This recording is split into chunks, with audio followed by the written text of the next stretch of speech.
right, everybody, welcome into the Couch Potato Sports Show. It is me, Sonny Clark, the hardest working man in sports radio, as we are here on our Sunday morning tradition, continues on into our 15th season of covering the NFL and all sports here on the Couch Potato Sports Show, as we are now into week number 2 of the NFL, getting set for, after week 1 surprises. Maybe they weren't surprises, depending on who you were talking to. I thought I ended up having a good week at the afternoon, but man. And then we had Thursday night football. I didn't seem to be there on that one either. Good Lord have mercy. But it is what it is, and it is what I'm going to bring. It is what I'm going to do now. Bring in one of the misfits here on the Couch Potato Sports Show. There's a reason. I'm going to keep this up. I don't want him to lose his dream there, so he can always remember, since he has officially retired away from it. And there it is. There it is. Hold on, and let me just do this.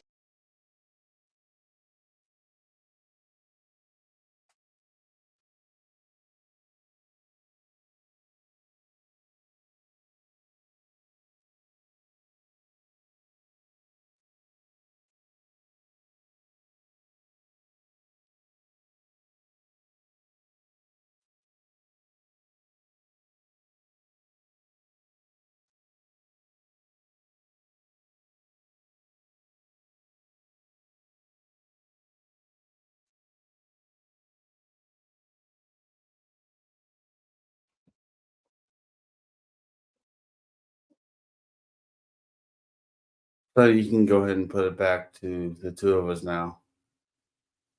It's okay. The champion lets you share the spotlight with me a little bit. Come on now. Get with the program. Okay, now can you hear me now or no? Yeah, I hear you fine. I was just messing with you. Don't do that, man. You know how early it is. So, but by the way, nice trophy. Where do you got it placed in your home? That's what I want to know. I originally had it placed right by my TV in my living room, but because it's clearly I'm not in that room when I'm doing the show, it's right here in front of me when I'm looking at it. So you should put it up there, right up underneath that picture. There on, well, it would be my. So I guess. First of all, where did you place last year? I think it was 6th. Okay, kind of currently where I'm currently at right now, actually. You know what? Well, hold on. Let's look at that. I mean, guess what? I've already looked at it since I'm 6th. Yeah, well, it was up there before we came on, but here are the actual, excuse me, the actual standings as of right now. And this includes Thursday's game. Just so everybody knows, because Bryce from Brooklyn just tore things up as he went 15-1. As you kiss that ass all you can. Yeah, I know. Hold on. He broke a record because there was like 4 people who had 14-2. Yeah, I think I was one of them last year. You were one. I've been one. My brother Fred has been one, and not even Cuervo hasn't been one. It was Brian Tarvin, also. But the 15-1, that is the only Bryce from Brooklyn. So good for him. Good for him. I mean, hey, we don't have one really good week. That's awesome. Yeah, well, yeah, there you go. And he's not that. Put that trophy back up there again, so all the way. I have it where it needs to be, where it says the 2024 Bragging Rights Pick'em champion, the Pod Father, Trey Mack. So I see it's just fine. No, I wanted to see it. Go back and watch the show, sir. I guess, yeah, up yours. All right, so that's the way it is. And by the way, the shirts that I sent you. Yeah, I got those. You got those, and you had I'm what the heck? I mean, where's your shirt this morning? I mean, You had that right Well, there. see, here's the thing, sir. After I'm done They're with it, brand new shirts, every single one of you. can you let me finish my story? No, not yet. Can you shut the hell up? No, the thing is that because I go from here immediately to work, and this is my undershirt when I go to work.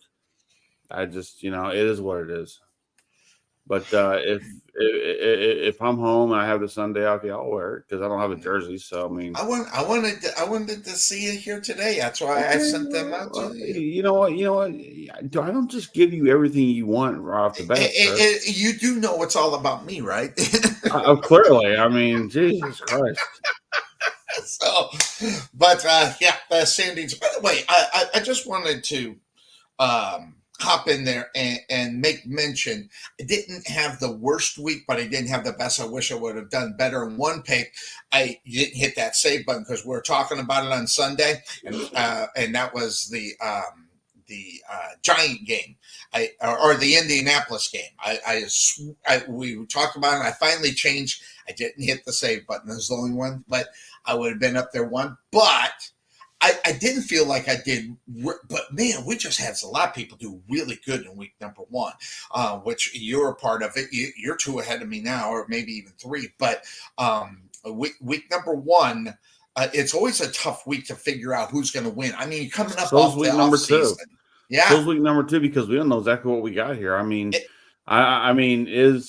for case in point, was the Miami Dolphins, were they really that good week 1 to week 2? I mean, we saw what happened on Thursday, Evidently not.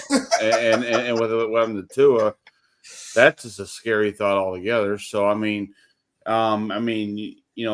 Dallas and the Saints. I mean, are the Saints for real? Well, they keep the shit out of Carolina and look out that window. Who hadn't done that? But the thing is, they go into Dallas here at 12 o'clock today, and are the Cowboys for real? I mean, we don't know. We're going to be talking about that game again. Are they just the best regular season team out there, and just that's how they kind of be, or can they go do something further on later on down in the year? Don't know yet because we're only week 1 in. Well, I mean, so something stayed the same. Yes. Not gonna lie. Some things did stay the same from last year, and some things kind of, took a turn for the better for some teams. Look at the Bears. I mean, they got the win. They didn't have the greatest numbers from their quarterback, but then again, it was his first game playing in the NFL, so you get what you get. Very few rookie quarterbacks win their very first, game coming into the league. So he put up mediocre numbers, but they still got the win. So yep. At the end of the day, record books aren't going to look at that and go, well, that shouldn't really count as a win because their quarterback did shit. Not that it's a win. It's the win. It's all about the check mark underneath the W, man. Right. So, look, it's, by about week 4, week 5, we kind of have an idea of who everybody really is, at least for the first point of the season. The second part of the season, that could all change. By the end of October, a lot of teams who are in the cellar could find their way out of there and be a perennial favorite. Some of them could just keep going deeper and deeper and deeper into the cellar. I mean, it depends. I mean, dude, I'm looking forward to the game with Houston, the Bears. Two stud quarterbacks getting ready to go at it. One's a rookie, one's been in this league for a year. It'll be interesting to see, what Houston can do. The Bears are who we thought they were. Stop. I got delay issues already over here. By the way, we called the game. We got lucky. We got the credentials to get in to call the Saxy Mustangs and the Gerlandals, and Saxy whipped them. But I was so excited because I was so depressed all week because I thought we weren't going to call the game. Then we got the credentials to get in literally last minute. I had to hop, skip, and a jump to get that all set and ready to go. So I was excited about that when I got home. I got home at 10 o'clock, but I had to be at work at 5. But man, I was just so jarred. So I got a lot of sleep last night. I'm just wondering when the crash and burn that's going to come, as far as that is concerned. And then looking at today's, I'm still got the coffee going. So I'm hoping we can drive this truck into noon at least, and so I can watch a lot of them. But when you were talking about your team is out there all set and ready to go to, I don't know if you remembered or not.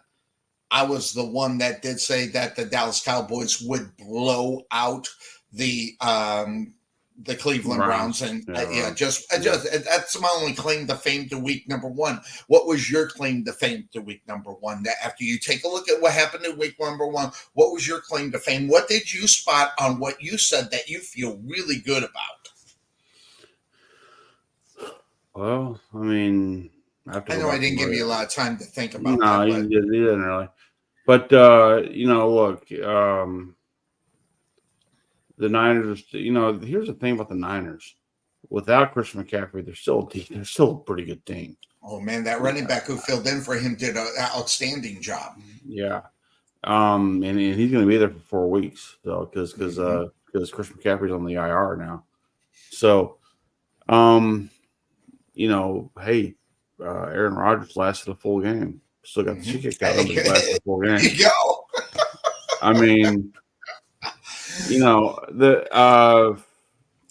we saw this before the show, but the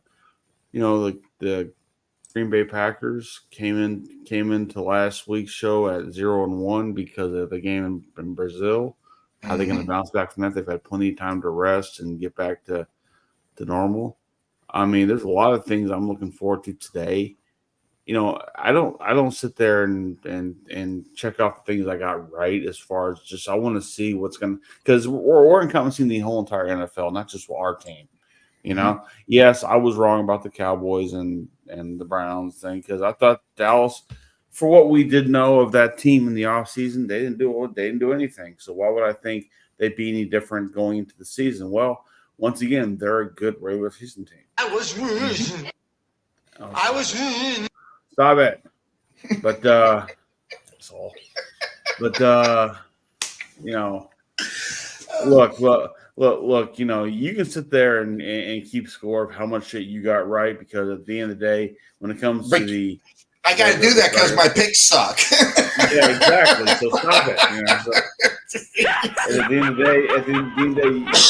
day, you got your chance to touch the trophy because you had to make it. So I mean, that's about as far as you've gotten with it. So it's cool.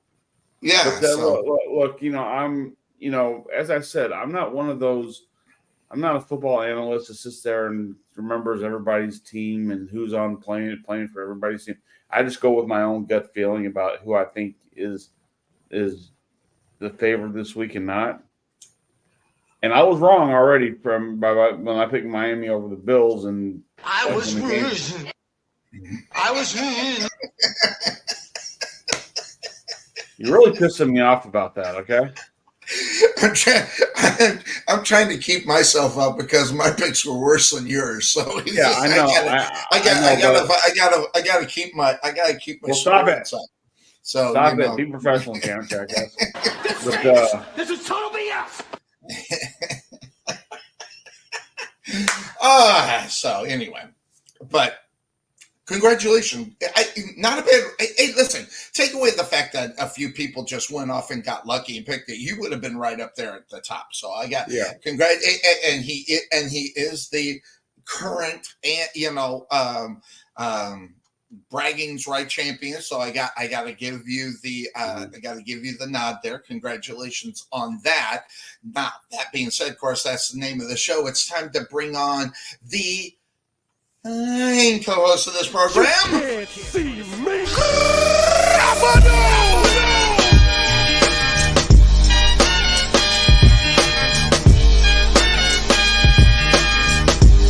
I can see him. I can see him. What's up there, Cuervo? Good to see you, my friend. Good morning, guys. What's up? Looking good that you. And what number is that? You're just a little low. What number is on your jersey? This is number 33. Gotcha.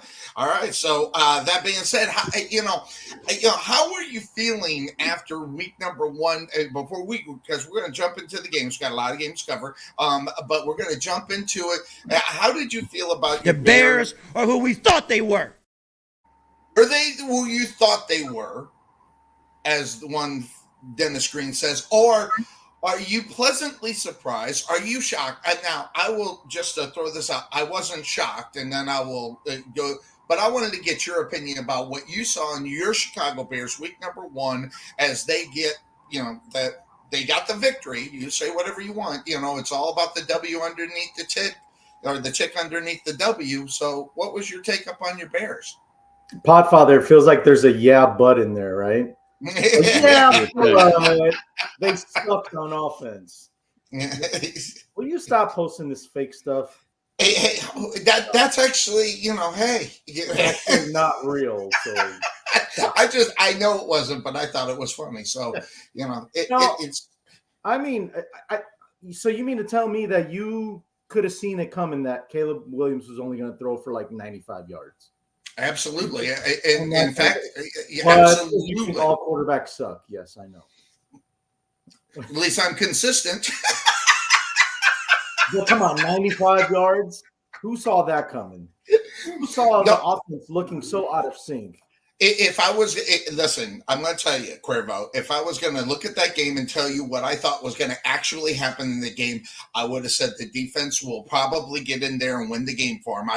And that's probably what I would have said, just mainly because of what everybody knows about my feelings about rookie quarterbacks. I wasn't expecting much. I'm not saying that what he did is bad or anything. I'm just saying when you go into week number 1 of the NFL with a rookie quarterback, if you're expecting what everybody's the hype about Caleb Williams, you were off in left field. That was just a stupid anticipation of what you thought that, believing the hype of who that guy is going into week number 1. And guess what?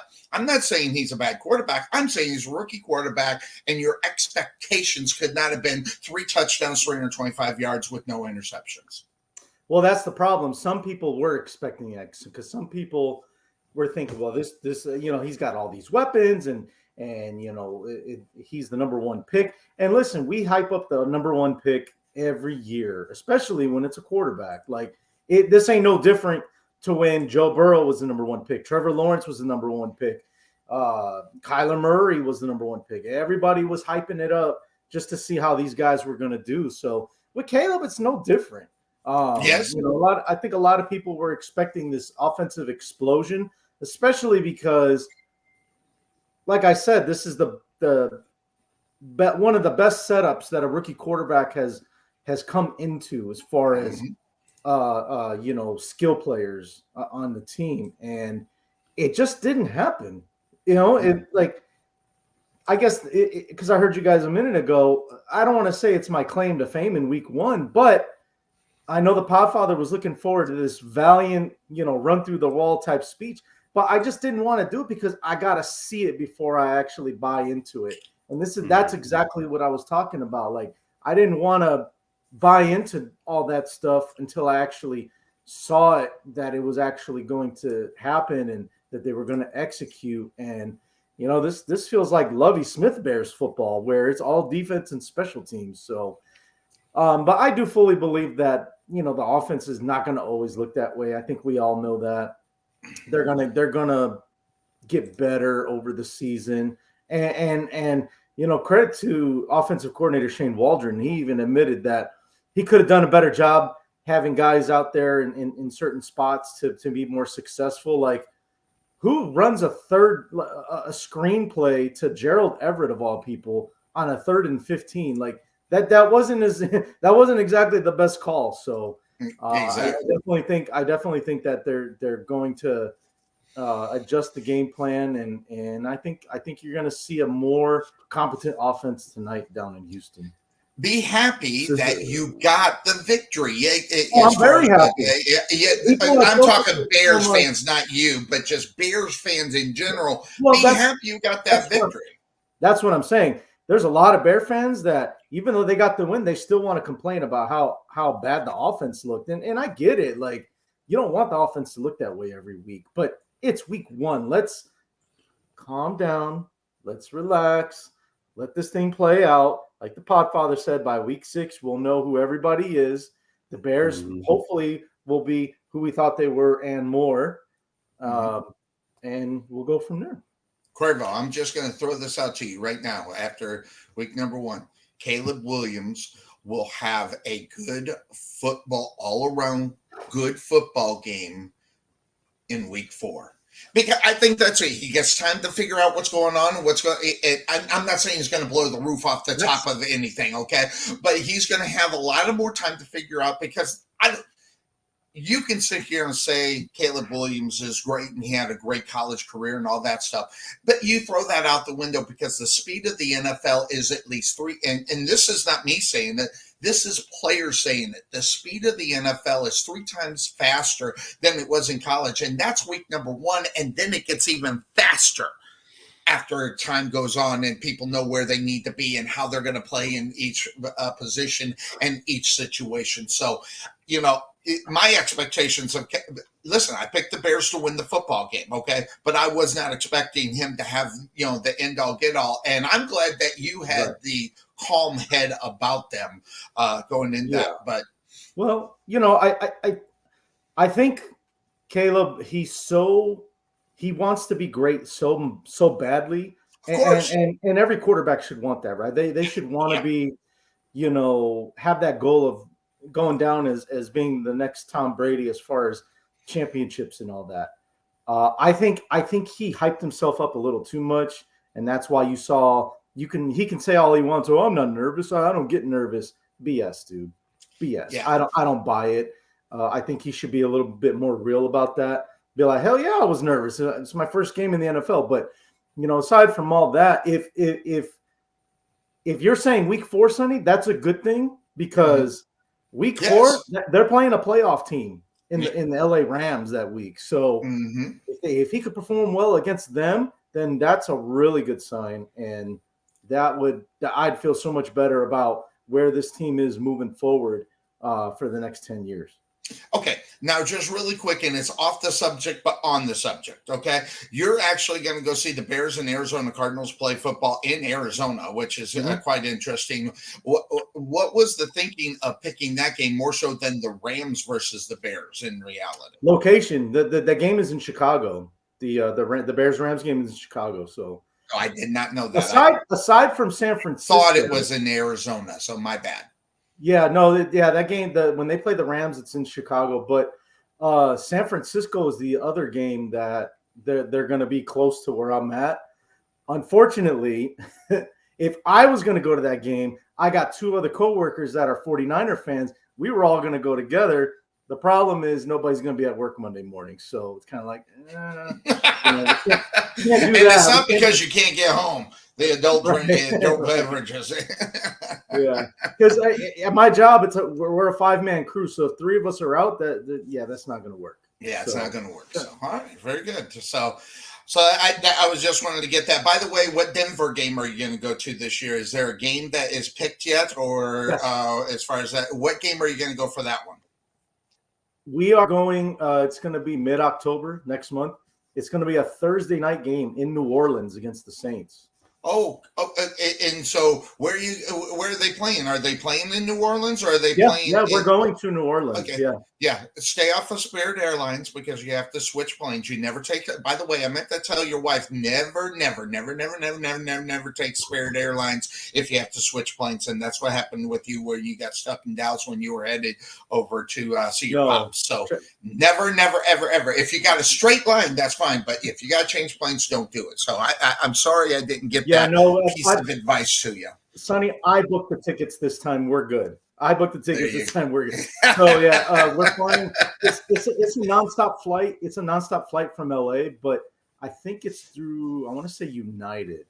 Nonstop, but it's flight. One flight, nonstop, back there and back. Well, I insist on my flight stop, preferably at an airport. My goodness. Guess what, ladies and gentlemen? He is in the green room, and we need to bring him on in. What? He is in the green room. It is the one, the only, and his team is 1-0 out on the season. It is. You dig it, sucker.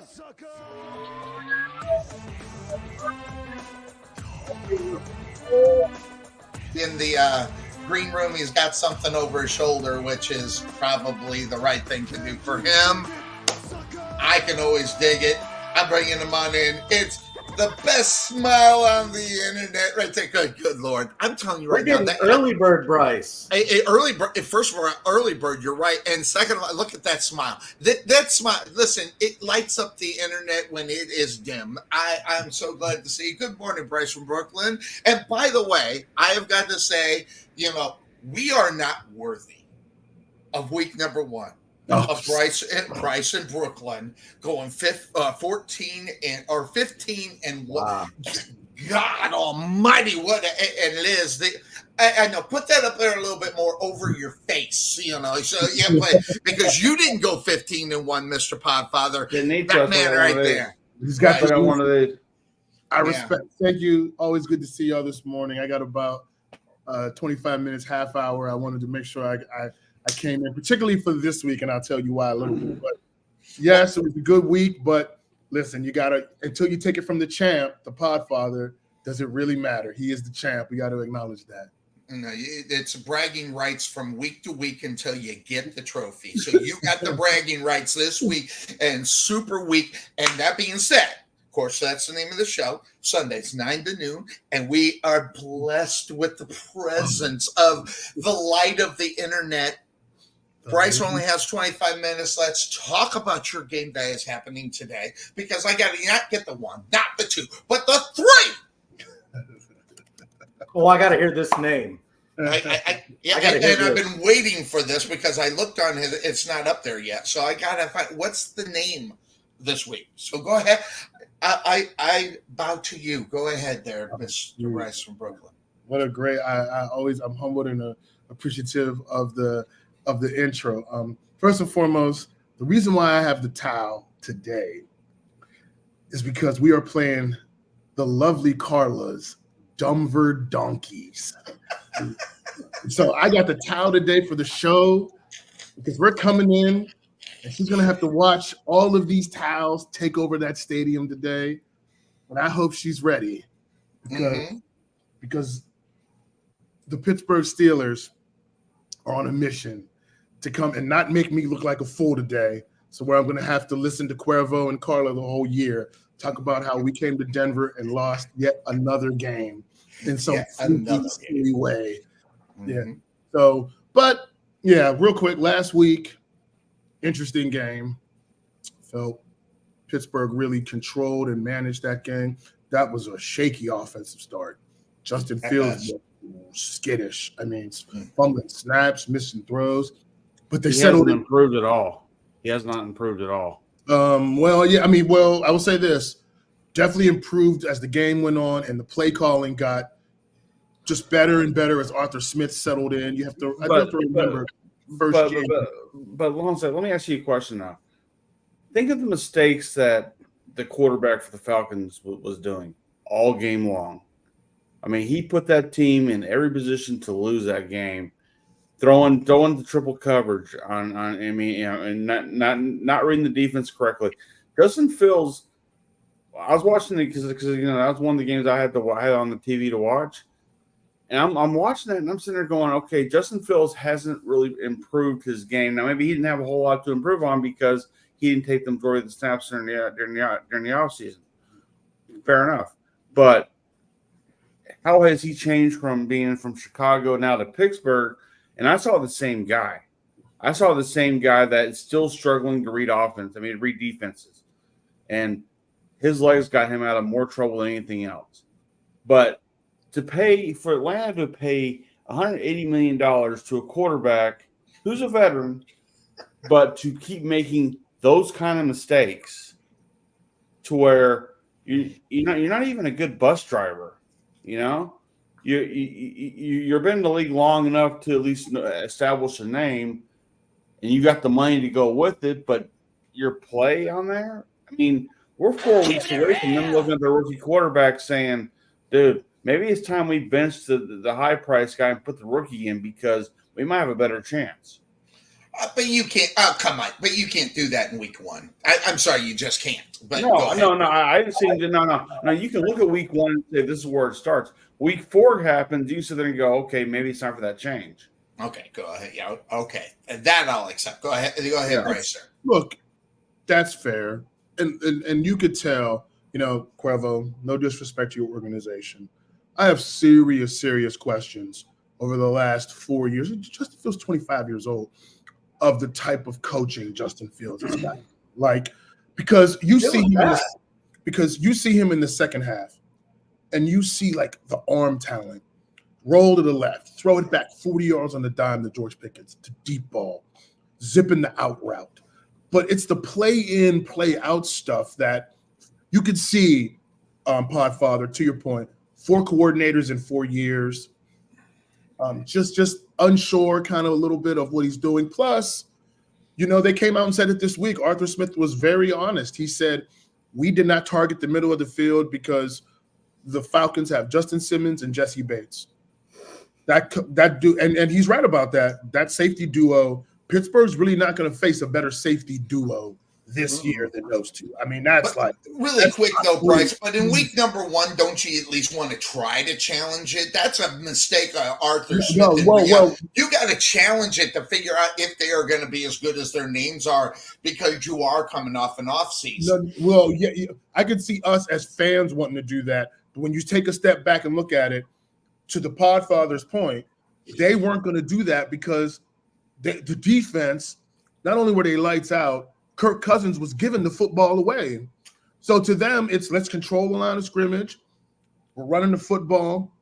We'll be able to make throws on the outside. We're not going to challenge these safeties so we can turn it over. If we don't turn it over, Boswell, best kicker in the league, is going to bang field goals from 57 yards out, and we're going to win. Now, it's not pleasant to watch all the time, but it was a formula this week for winning.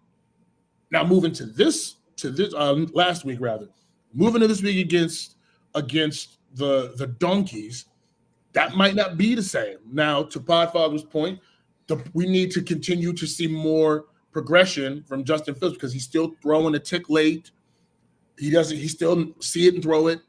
Anticipation lacking. He's got a lot of work to do, which is why Russell Wilson, when healthy, is going to be the starter. Unless you see a dramatic shift in what the Podfather was talking about. And I still believe that's going to take some time. But to this week, you've got an interesting team in the Broncos that I don't think they're a very good team, but there are certain aspects of that team that can give you some issues. Number one, Bo Nix. You got integrity of the pass rush. He can get out. And if he starts getting out and getting comfortable and just freelancing a little bit, that's going to put the stress on your defense. Pittsburgh has in the past, if they struggle with quarterbacks, the ones that can be mobile have pressed them a little bit because it takes away from TJ and Alex Highsmith being able to just rush and do what they did to Kirk Cousins. So that's number one. That's the first key. Number two, you got to establish the line of scrimmage on both sides of the ball here, because a team that maybe is a little bit less than you, if you allow them to say their offensive line to get ahead of steam and start pushing you, that's going to keep them on schedule. So you can't do that this week. You got to make sure that you're controlling the tempo and the pace, because you ultimately want to get the rookie quarterback out of his off schedule and out of his comfort zone. So if you can do that, they can force some turnovers, but you better be ready. The big boys up front on both sides better be ready to control the game. Because if they're only controlling one side, this game is going to get real interesting for Pittsburgh really, really fast. And then I think number three, we just got a new punter. Johnston is out for the year. He was punting really well. Cameron Johnston, that really sucks. It's, sad to see that. They bring back Corliss Waitman, who used to be in Denver. Waitman was in Pittsburgh. I thought Waitman was a very good punter when he was here, but I just found out he was learning how to hold. Your punter has to hold in Pittsburgh. And he's had a lot of practice with that. He's worked with Boswell before. So they went with Waitman. I'm glad they did that and not Presley Harvin III, rather. He was not a good punter. I'm glad they didn't go down that route. Give the young guy a chance. I want to see what Waitman does. If he has a good game and can flip the field when they have to punt, make this offense have to go the length of the field. If they do those things, I think the lovely Carla is going to be in tears at around 5 o'clock Denver time. Now, interestingly enough, just to throw this at you, okay, the Pittsburgh Steelers you may not have had an offensive juggernaut that you want to, everybody wants that in week one. But their defense, I want to tell you right now, regardless who you play, when you hold a team to 0 points in the second half of the game, your defense is dominating, which, by the way, he was dominating anyway. TJ Watt was all over the football field. I went back and watched I got my eye on TJ Watt this year, okay, because this guy is gonna be a menace to anybody yet again. Yet again. I'm telling you right now, he is the best defensive player out on the football field. But by the way, that's bar none. That's with the Bosas and anybody else that are on the other side. He is bar none the number one defensive player on the football field at any given time that he's there. And guess what? I don't know. This week, when I take a look at this week, I don't see anything different just because of the team that they're playing. TJ Watt might have 3 sacks today if that ends up happening. This could get ugly and it could get out of control fairly quickly. So that being said, Podfather, when you're looking at this game, what are you seeing as the Denver Broncos with the rookie quarterback going up against the Pittsburgh Steelers with what looks to be a rookie quarterback after he's been in the league for 5 years? Who's going to win out on top of this one? I got the Steelers winning, but for the Broncos to do anything, they need to establish a run. They need to establish a run, and then that gives Bo Nix enough time to focus on, okay, when I'm allowed to throw the ball. And by the way, make sure he doesn't have access to all the audibles right now, because that rookie mindset, you start changing plays left and right, you start making those mistakes when you haven't had this speed of the game thrown at you constantly just yet. So I would limit the audibles with him, make him run the ball as much as he possibly can, just to keep the defense of the Steelers offset a little bit. Then you can start, by third, fourth quarter, start really, if you're still in the game, work on throwing outside passes and everything.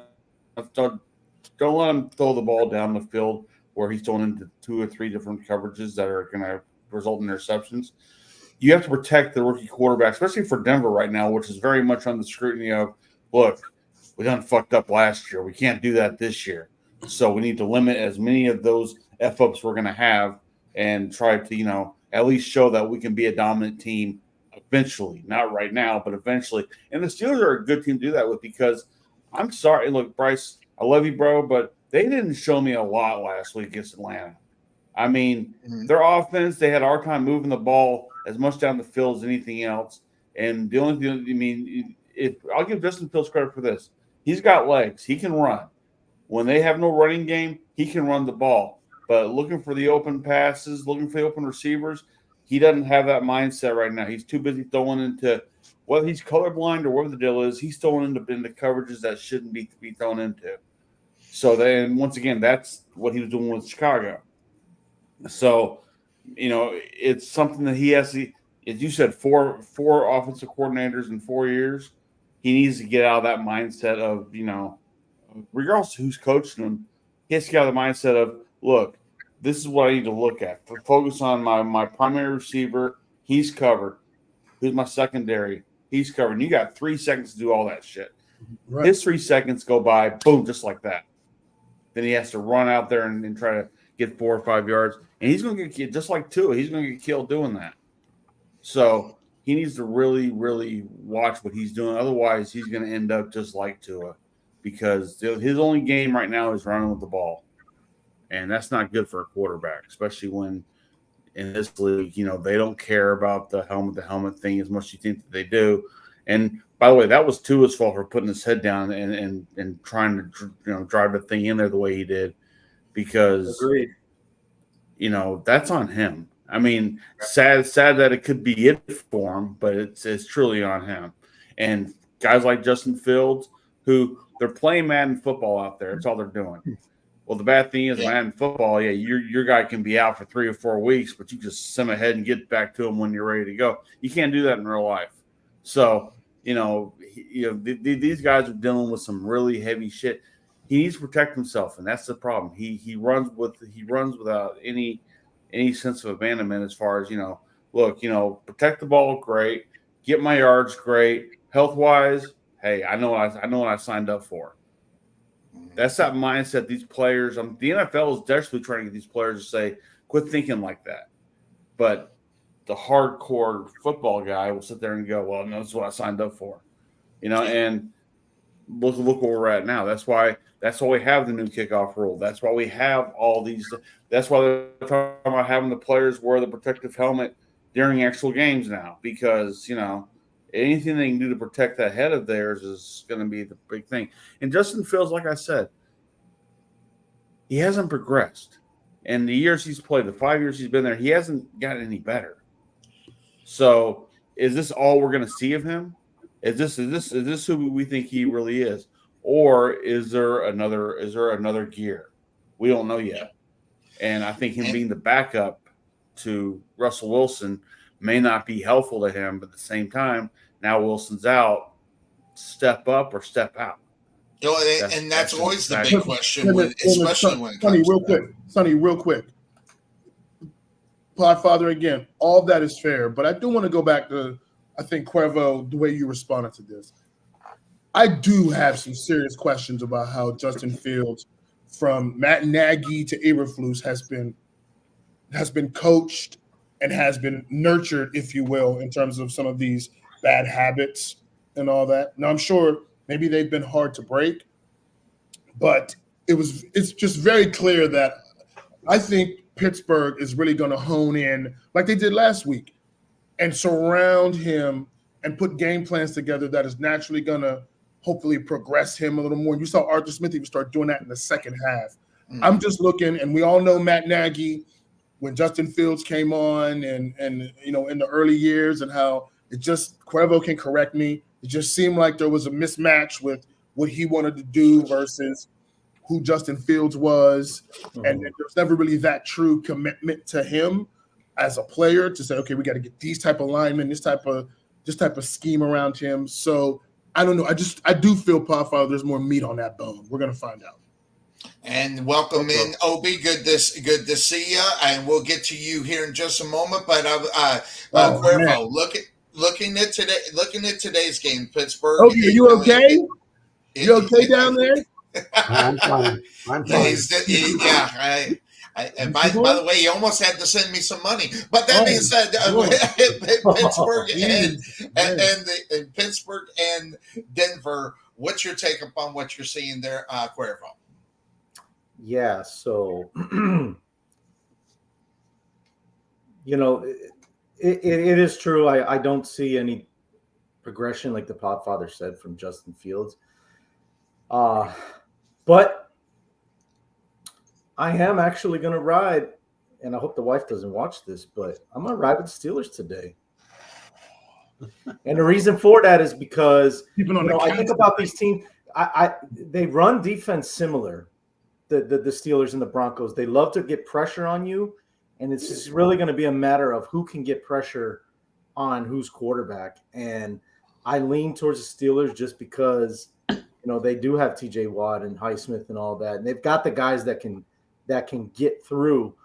Denver doesn't have a Von Miller anymore. Denver doesn't have a Randy Gregory anymore. Denver doesn't have those guys. So who's it going to be? Is it going to be Alex Singleton? Like, I just don't know that he's like their one playmaker that they truly have, aside from Surtain. I'm talking up, front seven. They don't have a guy that stands out. Hey, Cuervo. In my opinion, so what city do you live in? I live in Winchester, California. Okay, I'm trying to find you some good divorce lawyers in there. Okay, hold me a second. Yeah, yeah, I'm probably gonna need one, right? I'm just saying. Man, when she sees this, yeah. I mean, you walking on that plank right there, just throwing it out there, right? I mean, living dangerously. Yeah. But I just that's what I look at is who's going to make plays on defense, and on top of that, as much as we talk about how Fields hasn't progressed as a quarterback, I go back to the game that I saw in person with my own eyes when he played against that same defense last year, and he tore him up until the fourth quarter. So it's going to be a question of if he's got the lead in the fourth quarter, is he going to be able to hold on to it? Okay. That's the question. Is he going to protect the football? Because that's what blew that game last year, and I had to hear about it for like the next 2 days. Is he didn't protect the ball in the fourth quarter. He threw a game-winning interception to Denver. He fumbled the ball and they scooped it up for 6. Like, there were mistakes that started happening, and whether that was because, Fields was looking too far ahead, or did the Broncos make some changes on defense and was able to get pressure on him? So, that's going to be the thing is are they going to be able to, is he going to be able to hold on to that lead and get the victory? I do think that that will happen. But I do have a question for Bryce. Is there a message you want me to relay to my lovely wife for today's game? I want her, first tell her, I want her to be happy. I want her to be healthy. I want her to thrive. And because of that, if she wants to have all those things, I want her to go on Amazon, type in terrible towel, and have them fed to her before the game starts today. And once she has this towel, all of those things that I said I want for her can be achieved. Okay. That's the message for her. So all it takes is a terrible towel to All have it takes a good, happy, healthy life. is a terrible towel. Ask Obi. One day he's going to see the light and get one. No.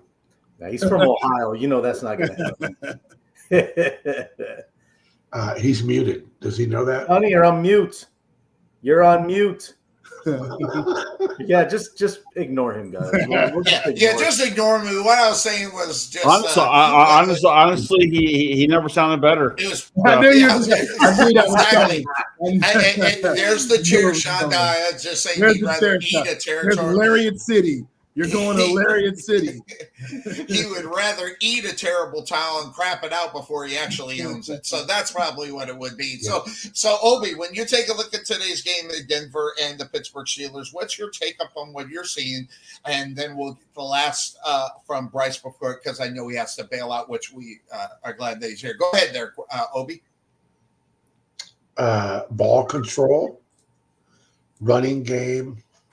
I think the running game for the Steelers is better than the Broncos.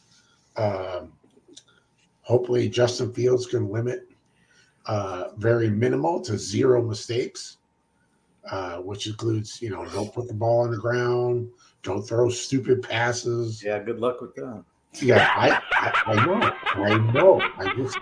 What did I say? I said limit mistakes, right? I think last week, like Bryce was saying, in the second half, they had it more under control. They knew what they wanted to do with Justin, and I think there was a lot of RP, was it run pass option RPOs? Mm-hmm. continue that because that's Justin Fields' game. Yeah, it is, but he has to keep his head up. Okay, I'm sorry. If you're going to go to the RPOs, which is fine, you got to keep your head up instead of looking at the holes. And by the way, I went back and watched Justin Fields, and he did the same exact thing. Instead of keeping his head up, it was down, and he's got to get better at it. Yes, he does. He does. Didn't say he was perfect, and like you said, Sonny, I don't know if he's really he makes rookie mistakes, but I don't think he's like really a rookie after 5 years. I mean, he's got to know the NFL game. He's got to be smart enough. Well, he doesn't. Okay, let me just interject. It's obvious he doesn't. I mean, because guess what? He is reverting back to everything that he knows, which is college football. And for the first 4 years of his career, what they did, he's reverting back to the first four. Now, that having been said, of course, that's the name of the show. Are we being a little bit rough on him in week number one? I probably think we are. Okay, I'm just saying. because just as much as I would love to learn a new job on the first day, you just don't do that. It just doesn't happen for you. That having been said, to expect that from Justin Fields in week number 1, I think is probably a push. You shouldn't be expecting that kind of thing from Justin Fields. Now, if he's still doing the same crap in week 4, 5, 6, and 7, then you're going to have to give some idea on, I hope Russ's, thigh is beginning to feel better because we might have to put him in there. But as of right now, if you're the Steelers, you got to ride this guy. Okay, he started the season, and you got to get some confidence in this young man. Guess what? Russell Wilson is Russell Wilson, but the potential of who Justin Fields can be compared to having Russell Wilson in there, you've got to have Fields in there, because if that's going to be your starter in your mind for Pittsburgh for the next couple of years, you got to give him some reps. You got to make him feel good about himself, because it's all about, making the players feel good. So that's what we got to do nowadays. So, but I think we might be being a little rough on Justin Fields in week number 1 of the 2024 season. We're being rough. We're being honest about it. Well, look. First of all, to me, watching that game, Justin Fields, to your point, has not done anything yet to really take the job from Russell Wilson. Absolutely. Okay, he did. He was fine last week. He's got to be better. There's some reports that he's going to play in week 3, because I think Russ is more hurt than what the team led on. Oh, I agree. Bothering him. And so they want to be cautious because they don't want to do that. So he's going to get 3 games. If he comes out and lights it up and all the things we talked about that are fair to criticize him about, if we see him light it up, then we got a full-on quarterback controversy, which, is not hard to, which is not a bad thing to have. But we'll see. I mean, there's time there, but he's going to get this game and the next game to say, hey, look, Russ is the guy, but show us you're the guy. Mm-hmm. Absolutely. You know what, though? I would go so far to say Kirk Cousins did as much to lose that game for Atlanta than Justin Fields did to actually win that game for Pittsburgh. So once you take the other quarterback out of the mix right now, which they haven't done, until they take him out of the mix and make it just a Justin Fields show, Justin Fields is going to be – you got him for 4 years for $18 million right now. That's what you got him for. That is pretty low for a guy who you want to be your starting quarterback in the future. So you have enough time and paying him a little bit less than what you normally would be paying a starting quarterback. So you got time to build with him. But he has to have that mindset. He's been in the league for 5 years now. You got to have the mindset to say, look, what I've done hasn't worked. So what do I need to do to progress in this league? Ain't so much about, the paycheck I'm getting, which is nice, but as I'm surprised, East Coast living out there, it's expensive as shit. So, that's coaching. So it comes down to good coaching out there. Do the Steelers have that? They have it better than the Bears did last year, but they need the more reps right now. And I think him getting the more reps will help, or it can hurt him. One or the other, because if he ain't going to change his mindset, then all the things that we're seeing of him right now, we're going to see this in 4 weeks. And then by the time Russell Wilson comes in, people in Pittsburgh can go, thank God we got a real quarterback under center now, because what we had before wasn't working. Did you say real quarterback? I'm sorry. Well, considering the fact that he actually had a Super Bowl win under his belt. Yeah, I mean, you do have that to contend with. Now, granted, he ain't the same as he was years ago, but still.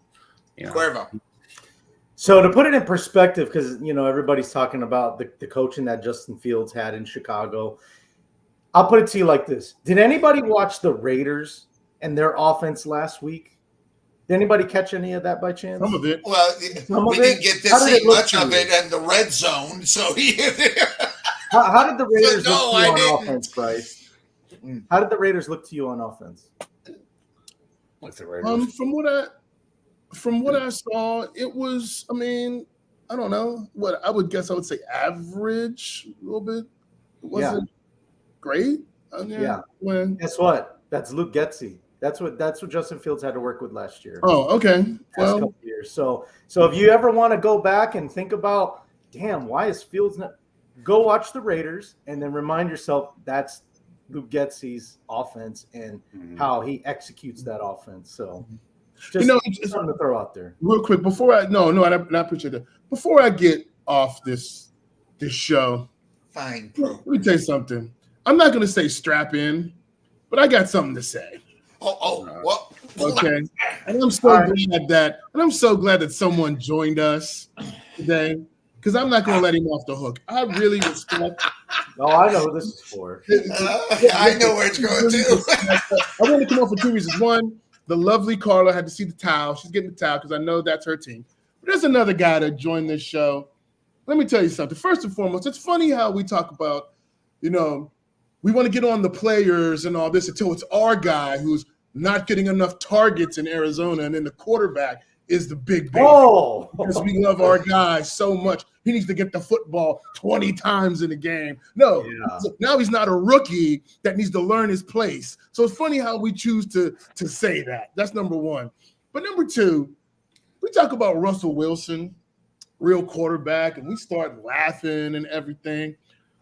Russell Wilson at his most cooked. So let's say Sonny's monkey laughing thing is totally true. And Russell Wilson is just done. He's a terrible quarterback. 26 touchdowns and 8 interceptions from a guy who supposedly cooked. Now, if you juxtapose that to what we saw in Cleveland last week, from the guy who's making $230 million, who since he has gotten to Cleveland, when healthy, has looked terrible. Boggles my mind. Russell Wilson just cooked. But somehow Deshaun Watson, we're going to hold out hope that we're going to get Houston Deshaun Watson. He was absolutely pathetic. He was absolutely abysmal. He was absolutely terrible. He looked like he couldn't run an NFL offense. He looks like he doesn't know what he's looking at. And even though it's the Browns, I respect Kevin Stefanski and what he's done. Kevin Stefanski can't even run his offense, which is supposed to be tailor-made for quarterbacks to not have to throw it 40, 50 times, play within the system, use your tight ends, detach them from the line, big, heavy personnel, run the football. Deshaun Watson should be thriving in that situation. But this is the thing I have with Ohio fans, Obi notwithstanding, but just overall, is that there's been so much inconsistency and losing between both of those teams. And I think sometimes the fans don't actually know what they're looking at when it comes to functional, consistent football play. So they keep holding out hope for things that, it's going to be this guy. It's going to be this. No, he is done. Maybe he turns it around. Maybe. But hope and cap space are not a strategy. Take it from a Knicks fan. That's not a strategy. So what are we going to see from this guy to let you believe he's going to earn $230 million? I'm not paying you $230 million to be a game manager. I pay you $230 million to be a 5-wide quarterback.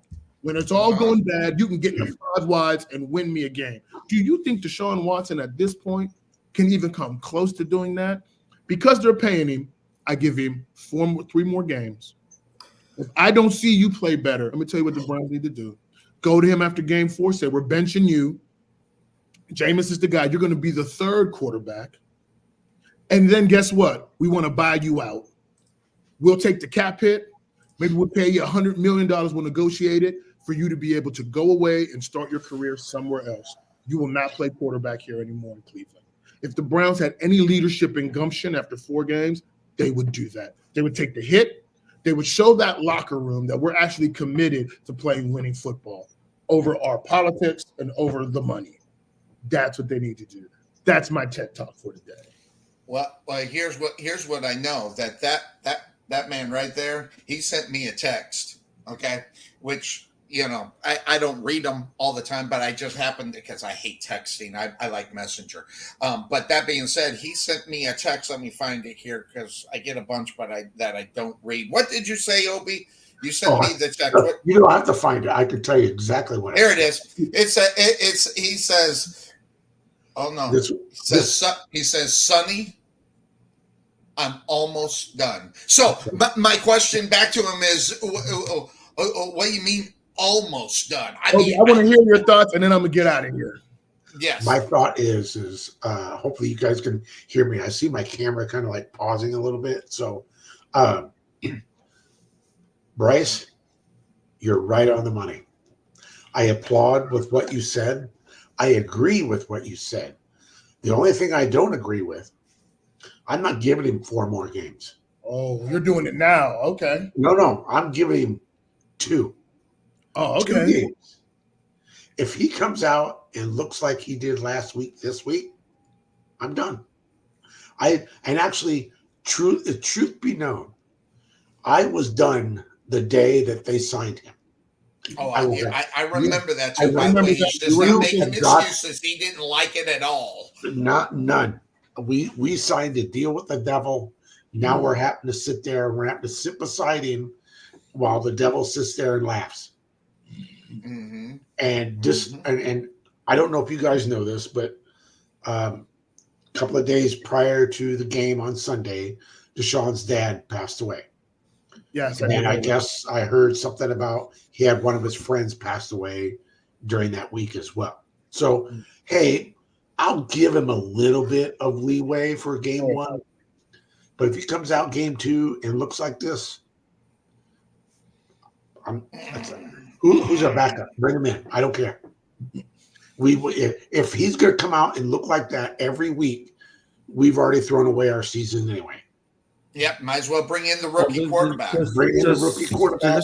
Just out of curiosity, are we discounting what Dallas' defense did to him? It's just because they're Dallas? No, not at all. Okay. No. Again, I'm saying, Podfather, I'm saying, if he comes out, he's not playing the Dallas defense this week. Right, but from last week, I mean, he had that defense to go up against the first right, week. But real quick, thank you, Obi, for that, because that's exactly it. The fact that you're saying 1 more game, I'm at least willing to give him up to 4 games total.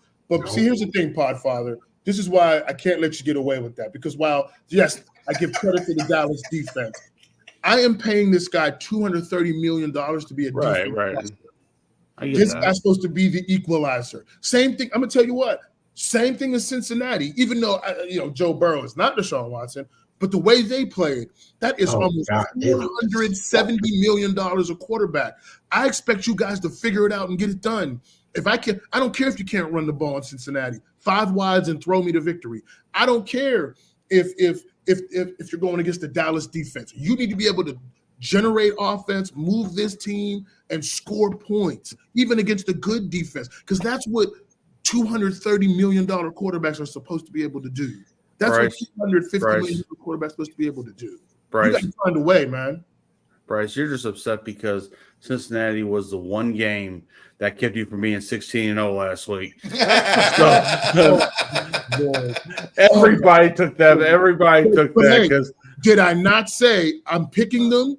But did I not say watch this game? Yeah. They're going to come out. We don't know if the Bengals will run the ball. Now, I've talked to heard Cincinnati fans. That ain't nothing new. Zach Taylor doesn't like to run the ball. He's old school Andy Reid. So if you can't run it, the Patriots can play defense and they can muck up a game, and that's exactly what they did. But I don't even care about that. 200-some million into Joe Burrow. You better throw me to victory. 5 wides and go. Fully agree. Play up tempo. No huddle. And in week 1, regardless. I agree. You guys know you're getting paid too much money to look like that. I don't have to pay you $230 to be able to throw the 5-yard check down every time. That ain't we. Justin Fields throws the 5-yard check down, but Podfather, he's actually on a 1-year contract. Right. We're trying to figure out when you're $230 million like Deshaun Watson. I don't even care if you're a good game manager. It's not good enough. Yeah, we're paying you to be the reason we win. Podfather. Yep. So let's stick a hypothetical, which obviously this is not, because last week we saw what happened on the field in Cleveland. Let's take a hypothetical. Let's say that the roles were reversed and Dak put on a performance like that after signing a huge contract. And would we be sitting here saying, oh, well, he went up against the Cleveland defense in Cleveland? I mean, let's face it. I picked Cleveland to win last week because of that. and I ate that one there. So, I mean, look, there was every opportunity in the world for Dak to really fuck that game up. Okay. Mm-hmm. He didn't. So, and the thing is that, and going to give him his props, although this is a rare thing. Sonny was right. God damn it. But, Yeah, I put all that on one player, Myles Garrett, and he was shut down the entire game by 2 rookie offensive linemen. Think about that. And Mike Zimmer's defense is not Dan Quinn's defense, and that team gelled to that really well. So I didn't expect that at all. But to your point, if Dak Prescott would have gone out there and laid the egg that basically Deshaun Watson did, how would I be? Oh, I'd be incensed, clearly, because we look at Jerry Jones and go, he's a senile old bastard, and and he just wants what he wants and everything else. But are we wrong by that? No. I mean, it is what it is. Unlike the Cowboys, the Browns have people in place to make better decisions. They haven't had that, but they do have that. So, Obi's like, really? I mean, they have the opportunity to have that. They don't take advantage of it like the Cowboys should have done.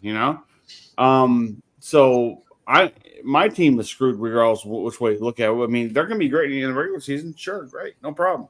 Get to January, see what happens, right? But Cleveland, 17 weeks. It's a long 17 weeks, and injuries can happen. And hey, Deshaun Watson can be knocked out. Jameis Winston can be your knight in shining armor in Cleveland. It's doubtful, but it could happen. I mean, let's face it, the Bengals aren't showing that they want to play right now.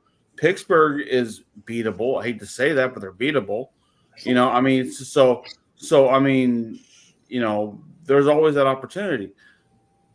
This was week 1, guys. This was week 1.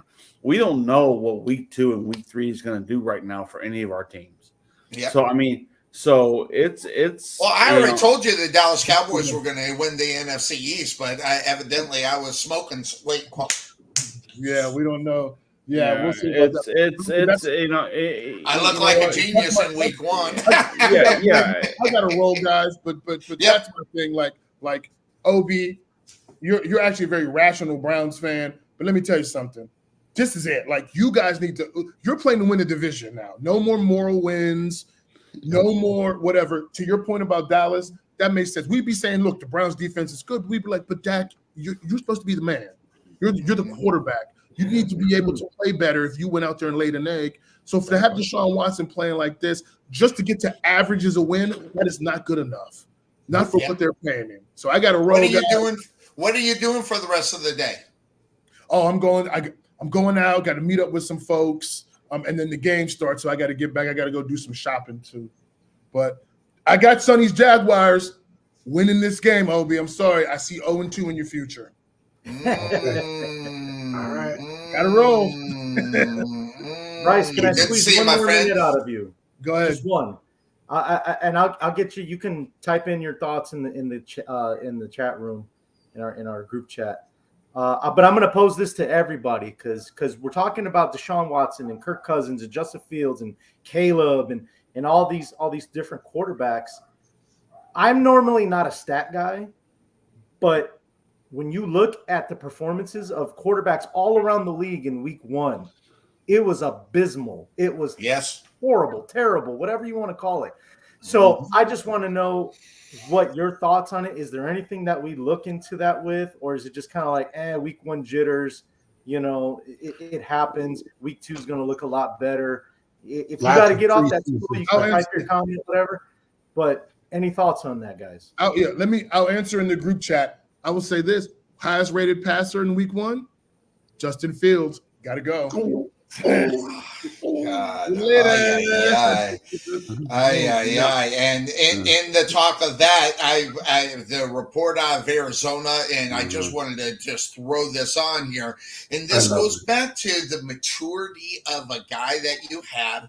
Obi sees this week in, week out. He hears how someone thinks he's great. Then you hear this, and I since you brought it up, Cuervo, talking about quarterbacks, and we'll get back into the game. This right here, there's a lot of talk about who, Kyler Murray is. This right here just cements the fact that the reason why people hate him. Okay, and the reason why they can't get behind him, this nonsense right here, this is not my job kind of crap. This is the stuff that we hear week in to week out, and coming from a Justin Field and coming from the Arizona Cardinals Cuervo that paid this guy a lot of money. They need to get him somebody who can coach him on what to say and what not to, mainly what not to say in reality. Though, to answer Cuervo's question, think of it this way: how many quarterbacks got some playing time in the preseason? How many starting quarterbacks got a lot of playing time in games that don't matter? Very few. So that's why you saw the play of the quarterbacks look the way it did in the week one, because a lot of them are just getting the training camp reps. They're not getting full game on situations. So, and that's just protecting your quarterback. Unfortunately, that's the world we live in. So, because let's face it, had Tua had this thing happen to him in preseason, what would we all be saying? Yeah, no, I threw that out there. Yeah, you threw this out, and by the way, I have to apologize to the Podfather. Oh God, I got to do this because when he sent that picture, I was like, "Geez, this is almost like Colin Kaepernick all over again." Anytime anybody needs a quarterback, oh, we got to get a hold of Colin Kaepernick. We got to do anybody. Now it's Tom Brady, but. That being said, of course, that's the name of the show. Did you hear him on Fox? There are actually rumors that I actually heard that this is actually something that's going on. So I guess I got to take it back and I got to apologize to the Podfather because I was like, Jesus, here we go again. Listen, hey, Tom Brady took a lot of shit this past week for how he called the game against Dallas and the Browns. He took a lot of shit. And he ain't used to that. He ain't used to hearing people talk down about him. So if he can get, and let's face it, he don't got a wife anymore. So if he wants to go back down to the field and play, he doesn't have to share. Yeah, exactly. I mean, this is go live in Miami. Now, what would this do for his stake in the Raiders organization? I have no idea. But he might have to sell that. But let's face it. He looked like a guy who looked like a deer in the headlights calling these games. And I mean, it wasn't Jason Witten. It wasn't Jason Witten like, because that was god awful. But it wasn't great. And for Fox to sit there and go, we're paying him X amount of dollars to come be our number one. You think Greg Olson's not sitting there going, bro? Yeah. What about me? I mean, like, what did I do the last 2 years that deserve this? Yeah. So I mean, because Greg Olson's good. Greg Olson's pretty. I always liked Olson. So I mean, compared to the people who are out there with your Tony Romos and your Troy Aikmans and your whoever else that are your color commentators, he did pretty good because he was different. Mm-hmm. So Brady was just generic. Yeah. And you don't pay a guy that kind of money to be generic. I'm sorry. But also, you just like we want to do to the quarterbacks in week number one. It was week number one. Maybe he will come up and do something different. So, or he'd be the quarterback for the Dolphins. No, I just don't see that happening. I just don't. Although there are rumors, like I said, there are rumors that is actually something in play, that stems from the fact that when they were doing this a couple of years ago, and he was trying to be part of the ownership of the Miami Dolphins and stuff like that, that's why it reemerged. So whether or not it actually has, hooks into the story, that part I don't know. But that being said, that's the name of the show. That being said, we need to get into some more of these games since he is here, and I don't know how long we get him. Guess what? Yeah! It is time to talk about the Browns versus the Jaguars. Now, normally I don't have anything to brag about when it comes to the Jaguars, and more so, they lost last week. By the way, I have film from Tom McManus about why they lost that football game, and by the way, he was right.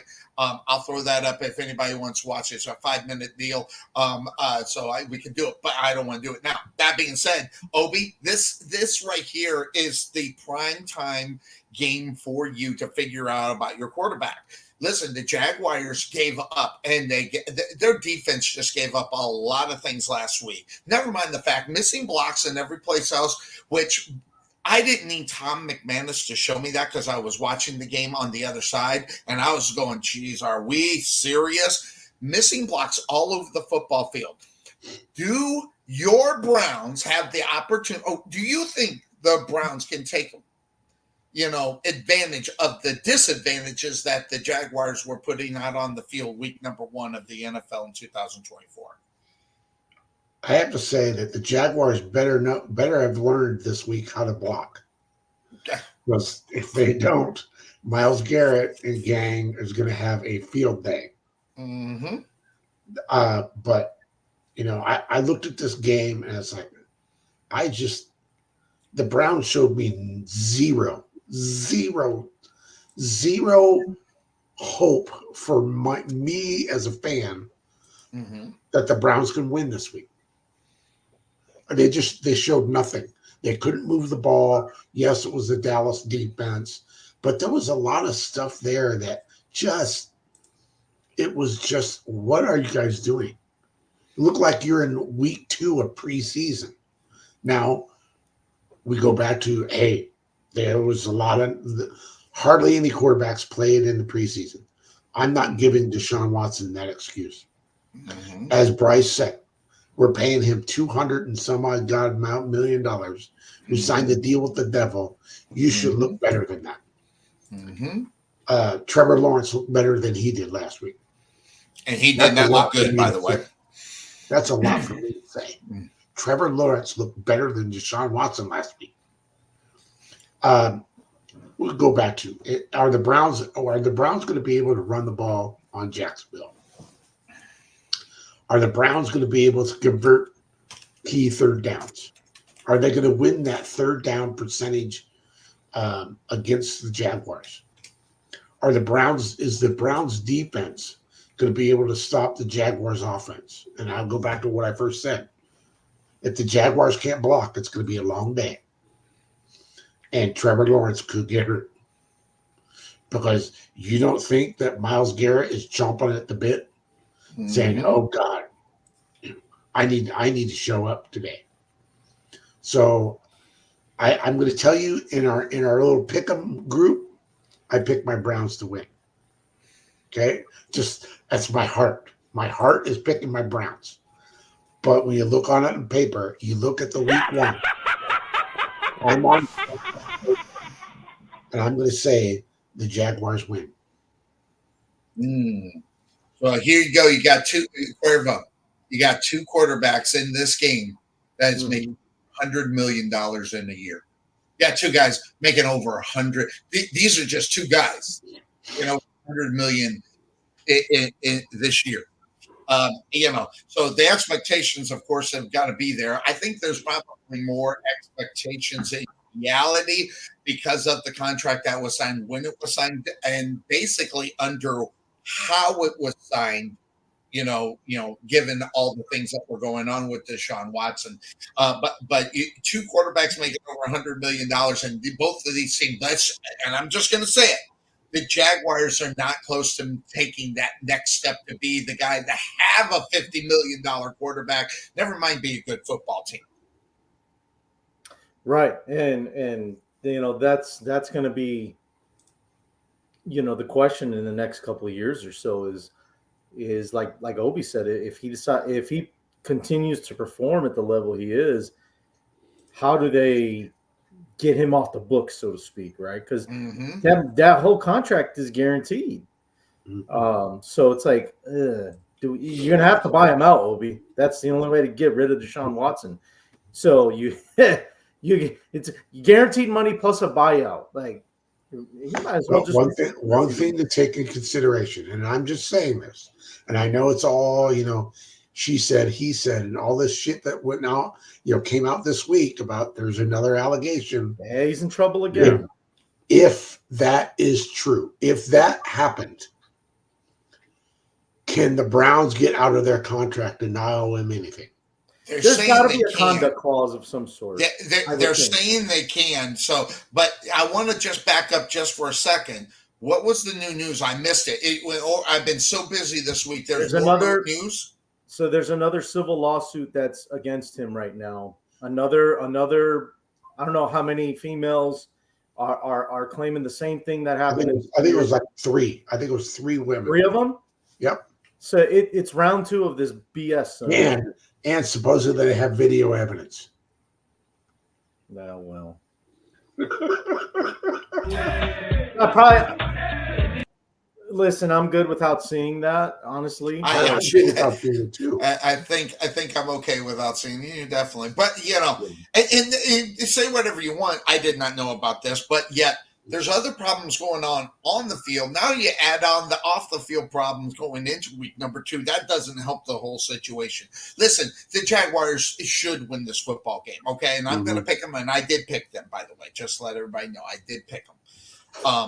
But that being said, I'm going to ask the Pie Father. I mean, because I've been told I'm overcritical to the Jaguars' plight each week in and week out. What's your take up on what you're seeing Jaguars Browns this week? I think Jaguars win this week. I mean, they played tough last week. They played a lot tougher than the Browns. I mean, again, they don't have the distractions of their starting quarterback, having a burner account and having somebody named Leroy Brickhouse or whatever the fuck his name is and doing this. I mean, they don't have that shit. But hey, but here you go. Deshaun Watson strongly denies allegations and new sexual assault. Of course he does. Oh yeah. Would you like he's gonna come out and say, yeah, I did it. Shit. Hey, listen. Sometimes you gotta smack a bitch. I'm sorry. I mean. That's like saying, yeah, I fooled around on you, honey. Like he's gonna, I mean, the bad thing is Cleveland's not one of them to say what happens in Cleveland stays in Cleveland. So we can't do that. This is total BS. Yeah. The one thing about Deshaun Watson though is that there are teams out there that will trade for him. I don't think they want to pay that kind of money. I think the Browns would probably have to pick up the majority of that. I don't need all of it. I mean, if you can't get if you're not going to pay Russell Wilson money, why would you pay Deshaun Watson money? They're going to have to eat the whole thing as far as just to get rid of him. And boy, oh boy, does that put a hole in your wallet. Good Lord. It doesn't. I know one team that would do it. What team? The Raiders. I mean, could it get any worse for the New York Giants at quarterback? Oh God! Oh, well, that would be, and they can get him. I would love for Dallas to have 2 more chances with him. Yeah, why not? So. Hey, I mean, look. I mean, the perfect town for him is Vegas because he likes the whole what goes on in Vegas stays in Vegas thing. He'd be perfect out there. That's right. So, I mean, here we go. So, yeah, I mean, look, I got the Jaguars winning. I mean, the thing is that, it's not going to be a pretty game. It's going to be an ugly game. I think Myles Garrett will have a better game. I think he's a little more pissed off the fact that 2 rookies shut his ass down this last week. So I think he's going to really do his best to rain havoc on the Jaguars offense. Having said that, as you said last week, Sonny, he's just one player, and the rest of the team sucks. So right now, until they can get a better grasp of who they are offensively and defensively, they're going to struggle. So give me the That's Jaguars. what the Jaguars need to do because listen, the Jaguars not a good football team. Let's just put it out there. But if you can stop Myles Garrett, you're gonna look like a Super Bowl contending football team. You double down on Garrett, maybe even triple if you have to, and then beat them the other way. Cuervo, looking at this game, what are you seeing as far as the Jaguars and the Browns? Yeah, I think Jacksonville last week. I think your Jaguars played, even though they lost. I think they listen. How many guys gave the game away? Well, I mean, you can say that. How many guys? Who's got a guy in the league that can slow Tyreek Hill down? Really, and in reality, Not many teams, maybe 2 teams have a guy that can really slow him down. Maybe not shut One's him down, Buffalo. but shut him down. Yeah, okay.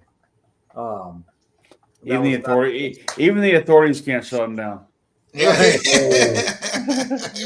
Oh. You can't slow him down. Oh. Is it too early? Is it? Nah, I think listen, Tyreek already mocked it, so it's not too soon. That's true. I think it's open field, or it's open play at this moment. But yeah, I mean, I like Jacksonville. I'm gonna roll with Sonny Jaguars too. And I know Obi doesn't want to hear that, but listen, I think this lawsuit thing is gonna really linger, and it's gonna be a thing in the locker room. It's gonna be a thing with Deshaun. It's unfortunate that all these things are happening at once with, family passing, and now he's got another lawsuit he's got to deal with. I just think, it's funny. I went back and I listened to last week's show. I'm like, oh, he's fine, just physically. No, it's actually the opposite. Everything's mental at this point. Yeah. And I think that's and unfortunately, him being on the football field right now might be the worst thing for him. Oh, I mean, maybe he needs to take some agreeing time with off. you Right? again. Oh my God, I gotta get my head examined. Just Look, right. I need 4 or 5 burner accounts to feel better about myself. This is, I mean, at the end of the day, I'm stuck in Cleveland. I mean, how great is my life, really? I mean, come on. Well, the dumpster fire that is Cleveland. The city itself is a dumpster fire. Sorry. Hey, we cleaned it up. You'd rather be in Cincinnati, okay? All right. I've been through. Hey, and honestly, I've been through Cleveland. I don't think it's that bad of a city compared to like place like Philadelphia, and and Chicago. I mean, whoa. I will say this: I've been to Chicago. I do like Chicago when it comes to the food. The traffic wise sucks. So, I agree with that. Are you gonna? I don't miss that traffic at all. But I deal with California traffic. I mean, yes. You've been down to Dallas. I mean, you forgot. No, I've not been to because you know why? I stay up here in Oklahoma where there is no traffic. Well, your team is in. You're a smart man. In Dallas. Yeah. So, but anyway, so that's I've been to Dallas. I've done that already. I've got a T-shirt for that. I'm done with it. Yeah. Oh, yeah. And he don't even wear the Couch Potato Sports Show shirt that I sent to him. So well, I can't wear it to work, sir. I can wear this to work, but I can't wear it. But you're not at work. And see, that was the point I was saying. You're not even at work. And I will be at work somewhere like this. I'll be right out there. So and you could take the shirt off when you're walking out the door. That requires effort on my part, sir. Yeah, I got it. But that being said, of course, that's the name of the show. Next game up, that's up on tap. By the way, everybody on Pittsburgh in here, yes or no? I think I was, yes. Yeah, I think Cuervo, you're on. You got that. You got that wife thing going on. Yeah, no, you know what it is the Podfather got in my head, and I don't want to get divorced, so I think I'm gonna have to. I'm just thinking of you, sir. Okay, because I know you are. I'm not sure how bad it is, and you're not. Unless you hit the save button on the picks, on Indy coming to mind, because I didn't push the save. You got to push the save button. So yeah. Well, even if I save it, I can still change it until 5 minutes before kickoff. 5 minutes before, yeah. So you reserve, just like your wife, you reserve the right to change your mind. I got it. Understand. All right. So next game up on tap here on the couch. Yeah. Las Vegas and Baltimore. I don't have a lot to say about this because Las Vegas is Las Vegas. Okay, and they haven't shown me jack squat, and I did that for you. I didn't put it up there for you. So Podfather, because he gets mad when I do that, so I didn't put it up there. But Las Vegas is one of these football teams that makes you scratch your head. Okay. And not only that, they're a football team that's got an owner that is so delusional. It's unbelievable. His wife says, yeah, like I said, just because he has a beautiful smile. I 100% agree with that, sir. Good job. Yeah. Hey, on that picture there, did somebody put a bowl on his head and cut his hair? That's exactly. Well, hold on. It's not just that picture. It's all of them. He gets the bowl cut all the time. But his smile has nothing to do with all the zeros after that one. Nothing. No, not at all. That's like Bill Belichick's girlfriend. It's like Bill Belichick's girlfriend's like, he's just this wonderful personality. He has a personality. You ever noticed though? Wait, Bill Belichick, a good personality. You want to talk an oxymoron? There you go. Oh my good Lord, have mercy. But that being said, exactly. I'll throw this one to Cuervo. I'm not seeing a lot to make me feel good. Go into this one is Baltimore. Even though that they're 0-1, they should have won last week. We can talk about that a little bit later. But the Raiders are just not there. Their quarterback play is just not there. Their whole team is under some kind of illusion that they might be good. I mean, when you're starting Gardner Minshew. Now, listen, by the way, I'm going to take the credit. I told you this guy sucked when he was with the Jaguars, okay? All right, and that was years ago. He hasn't done anything different. I mean, he's the same guy, and guess what? Same guy still sucks. And that's what they got, and that's who their starting quarterback is. So, Cuervo, Raiders, they got to take on Baltimore. What's your quick take up on this? Because I think I know where it's going. Well, I mean, yeah, it's like you said, Sonny. There's really not much to talk about in this game. I think Baltimore, real unfortunate that they lost by a toenail opening night. And I think they're going to definitely bounce back. They're at home today. I just think we really need to think about how we see Lamar Jackson as far as a pocket passer, because he's got the legs. It's kind of like Fields, right? Like he could beat you with your legs, but I still think that he needs to work on his play in the pocket and his accuracy. It's crazy because I think he throws a more accurate deep ball than he does short to mid range.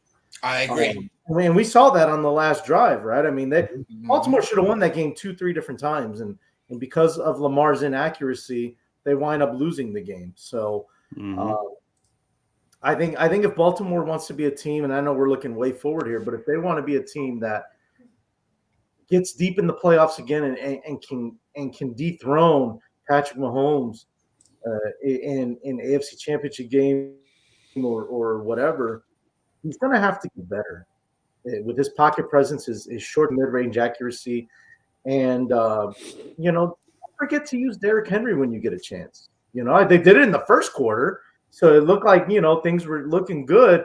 But then Todd Monken, the OC, gets in his own head and try to be, he wants to be 84 Dan Marino and throw it all over the place. So, dude, you've got a strong running game. Use it. By the way, Derrick Henry touched the ball 5 times in the second half. That's my point, Obi. They got away from the run game. They tried to get too cute. They wanted to make a statement in the opening night against Kansas City, and they made a statement, all right, like, hey, we don't know what we're doing on offense. But and when you said 5 times, Obi, I mean, do you not know what you got? I mean, listen, say whatever you want. Utilizing what you got with Lamar Jackson. Listen, he's getting better, but he didn't show it last week. But when you got a Lamar Jackson, when you got a 2-headed monster running the football, you got to plug and play. Okay, you got to plug those in and you got to play them. And they went away from it in the second half, because when you got a guy like Derrick Henry with only 5 carries in the second half, someone needs to tell the offensive coordinator you got a guy who can run the football. Now, granted, he wasn't doing great, but I think a lot of that has to do with him and his understanding to the offense, and maybe he was pissed off all day long. Go ahead there, Podfather. I was going to say, how many times to me, because we don't know this, how many times has a running play been called on the sideline, and then by the time Lamar Jackson gets to the line, he audibles out to a pass? I mean, that could have happened too. So, I mean, for all we know, Derrick Henry could have been told you're gonna get the ball 10, 15 times in the second half, but then all of a sudden Lamar gets to the line and sees something different and says, "No, we're gonna go to a pass right now." That could very well happen as well. So, I mean, I was just saying, give him the ball. Yeah, you got to get him the ball. You auto out, throw him a screen pass. You know what, though? But here's the thing: Lamar Jackson's used to being the offensive weapon on that team. Okay, then why did they go out and get Derrick Henry? Exactly. Well, He doesn't understand. Well, that. we were complaining about that, but it was the wrong position, Cuervo. We want wide receiver, not a running back. And now this year, and I did some quick research and reading last week after I heard it. Lamar Jackson is actually calling plays at the line. He's not necessarily audibling out Cuervo. He's actually calling plays in the huddle, which I'm going to just tell you right now. I think that's a dumb idea because when I heard about that, this was my face. I was like, "What? Are you kidding me?" Lamar Jackson, who calling plays. I just think it's a miss. You know what though? The biggest problem you have with that is that these players are very much aware of their stats. They're very much aware of what they have to produce to equal X amount of dollars outside the field, right? So to let a player like that calls on players who's not Peyton Manning, by the way. I mean, Peyton Manning can do that, and he can operate an offensive line with the running game working and the passing game working. And everything else. He wasn't doing it in year 5. Right. And I mean, it took him at least a good 8 to 9 years before they had that much trust in him. And that was 2 different teams for that matter. So, Lamar Jackson, he's got a lot of stuff on his shoulders right now when he gets to the line. He needs to learn to utilize the other 10 players on his team. Now, I think the loss against Kansas City is eye-opening to everybody. We were that close to beating the champs. We were that close to being that team. But does it carry over for the entire season as a reminder? Hey, we'll see you here when the game matters. Who knows? It could happen. I mean, Cinderella stories and shit like that. You can sit there and go, yeah, that can happen. But to get there, that's a whole other process. He has to be able to utilize that running game. You have a quality running back. He may not be able to be the same running back he was 5 years ago, but he's still a quality running back. He can still get the ball 3 to 4 yards of play, to help you move the team down the field more than your pass. Like Cuervo said, you're a great deep passer, but this isn't Madden football. You can't just hit the lob button every time and get a touchdown on the rookie level. You have to sit there and read defenses and be able to throw on the outside stuff. He drove the team down the field very well in that very last drive. And we're only talking a matter of inches, not even an inch, really. We lost that game. So, the thing is that he needs to grow up a little bit as a quarterback. And he has all the tools in place to do that. He has to be up here, be that player. Cuervo. No, yeah, I'm with what the Podfather said. I mean, I just think he's got to evolve his game a little bit more as a passer. There's no doubt that he does what he does with his legs, and that makes him a dual threat. No, but I don't think anybody questions whether Lamar is a dual threat or not. But I do think he needs to understand that his legs should only be used when needed, when necessary, and not just. Or you end up like Tua. Or you can end up like Tua if you don't protect yourself. So, but I just when Baltimore signed Derrick Henry, it just kind of made me think like, I know the reason that they signed him is because they've had some bad luck when it comes to running backs. Yes, I mean, their running backs they drop like flies. So we're gonna go and we're gonna sign an aging running back with a lot of, with very little tread on the tires left, who's injury prone. It don't make sense to me. I'm sure it's good for Derrick Henry, new scenery, new place for him. It's a breath of fresh air. I just don't see how the Ravens got better on offense adding Derrick Henry, because they're going to have to be very careful how much they run. And I get what Obi's saying. Yes, you use Derrick Henry. I just think they're going to have to be real careful how much they use Derrick Henry and how they use Derrick Henry, because he could go down at any moment. You said wear and tear on the player. I mean, for a guy at his age, I mean, he might be good for 6 games a season. Right. And that's the thing. And it's like, if Derrick Henry goes down, now what do? Their passing game. That's why Sonny and I have been screaming for years on this show. Go get you a playmaking wide receiver, a dynamic. And I'm not talking about Odell Beckham. That's already They've already done that. They've already done that. Torn himself. Like, go get you, a guy that is going to be a difference maker. And they drafted Zay Flowers.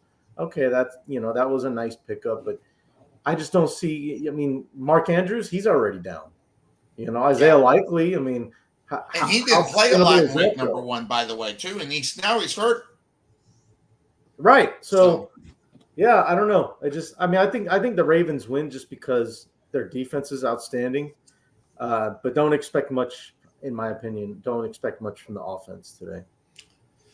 So everybody on Baltimore, Obi, you're on Baltimore, right? So Podfather, who are you taking? Baltimore.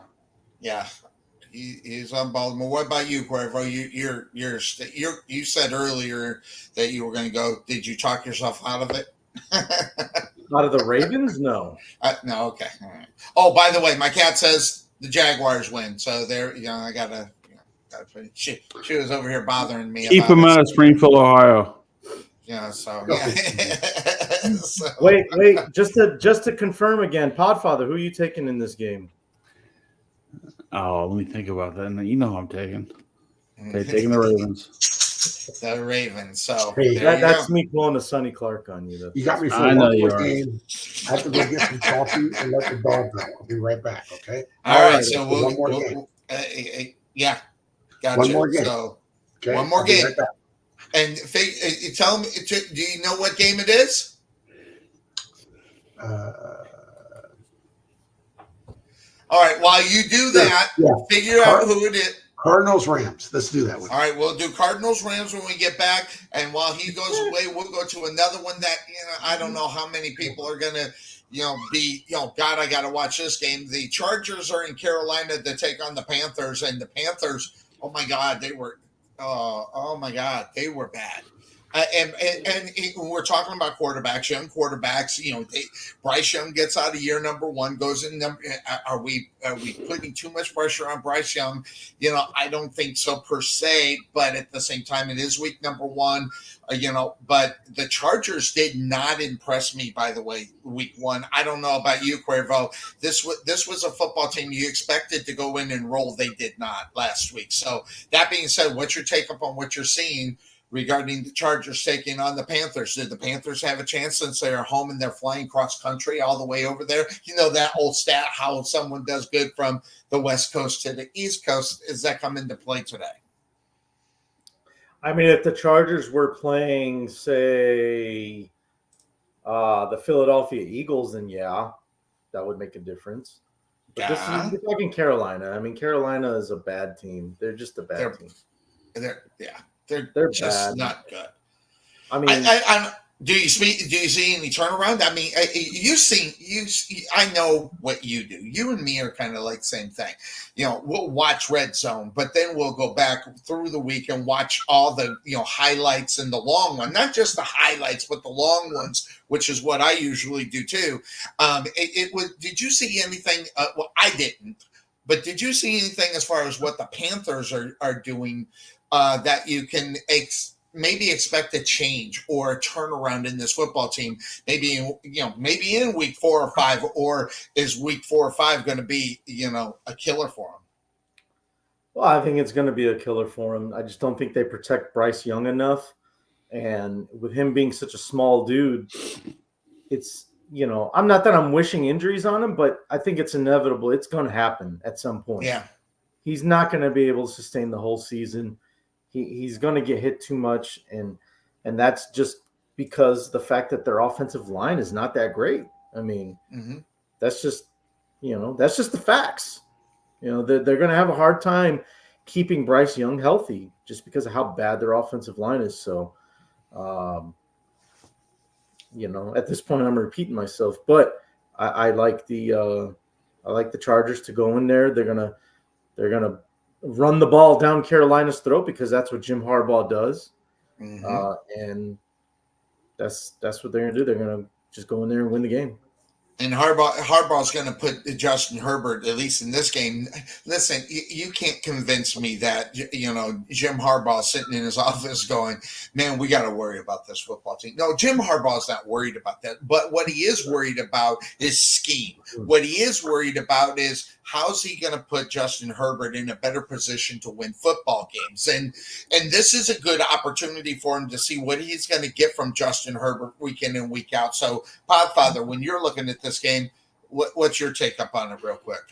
This is a trap game for the Chargers, because if the Chargers go in the scene taking this team lightly and Carolina can expose some of their weaknesses, which I don't think they have the chances for that. But I mean, let's just say it can have, it's any given Sunday, right?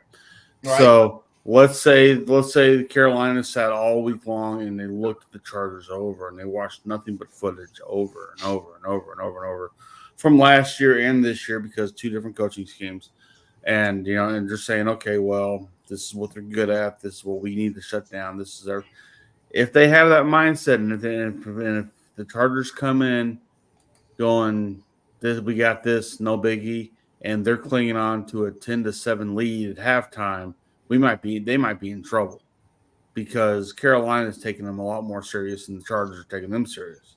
Well, yeah, so, exactly. But I would think Harbaugh would not let that happen.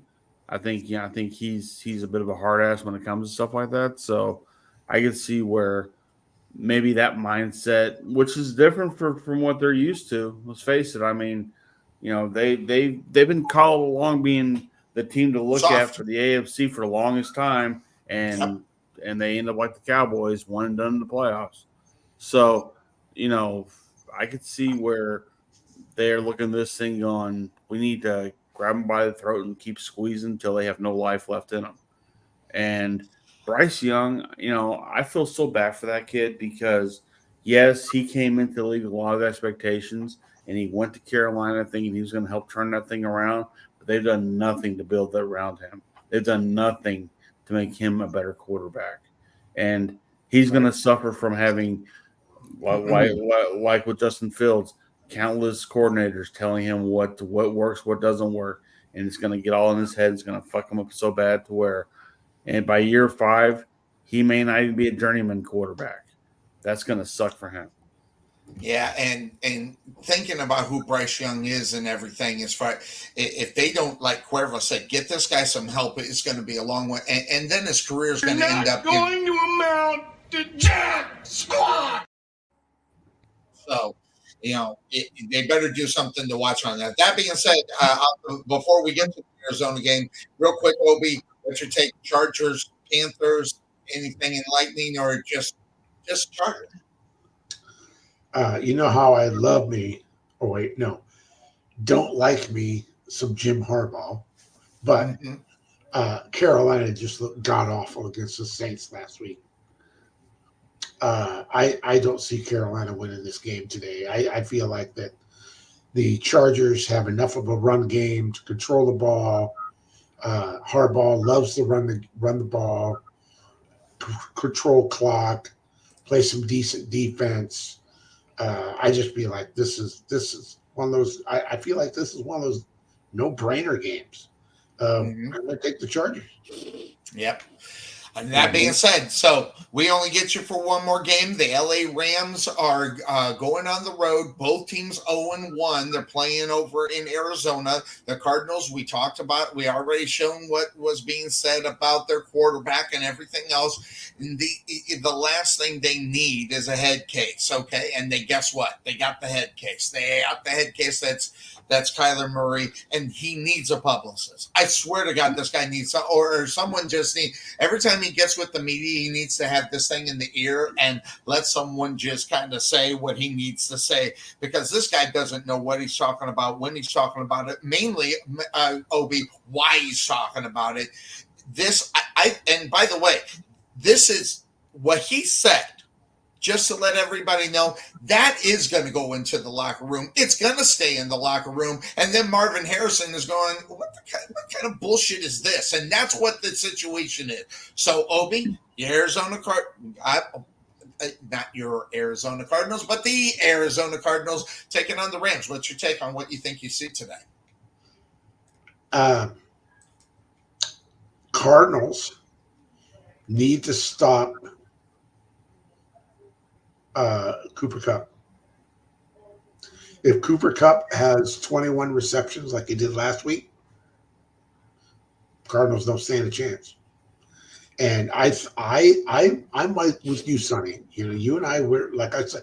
I think I say this every week. You and I are like old school. What he said. Now it might have.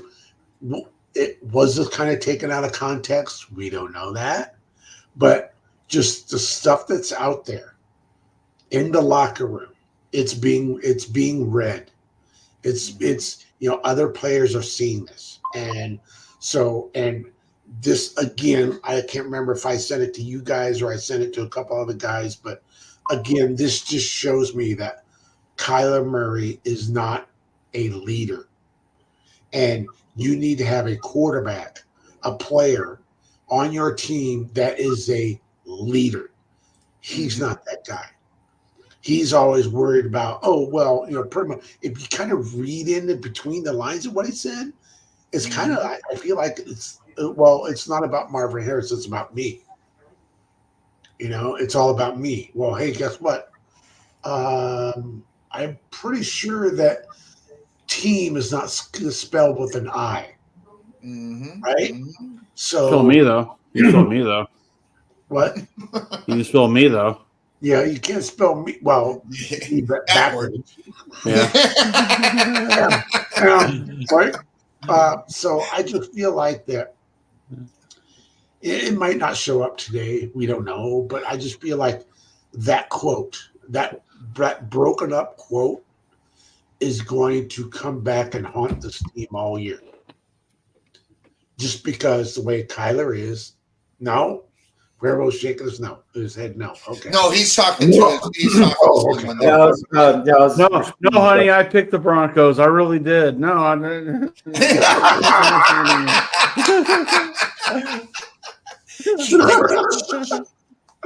So Trent's not looking for a divorce lawyer.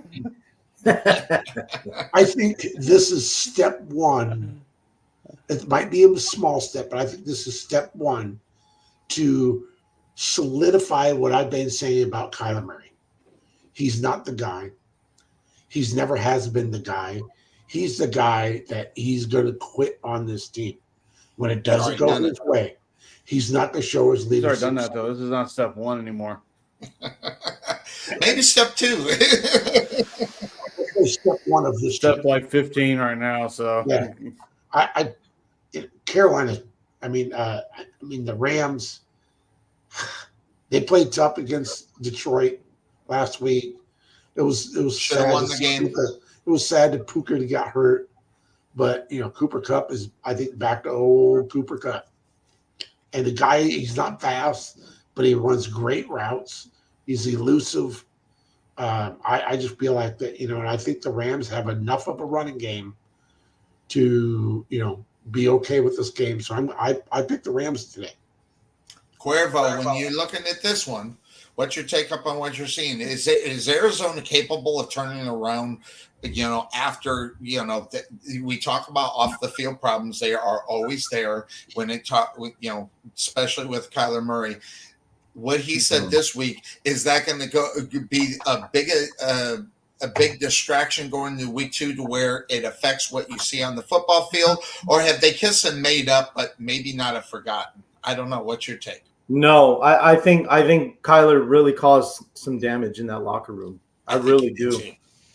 Because it's not about people, players' feelings. It's like it's more than that. It's kind of like breaking that bond that football players have amongst each other, and you basically saying, "Oh, it's not my job to go and help us win games." Well, then F you, dude. The hell with you then. You know what I'm saying? Yeah.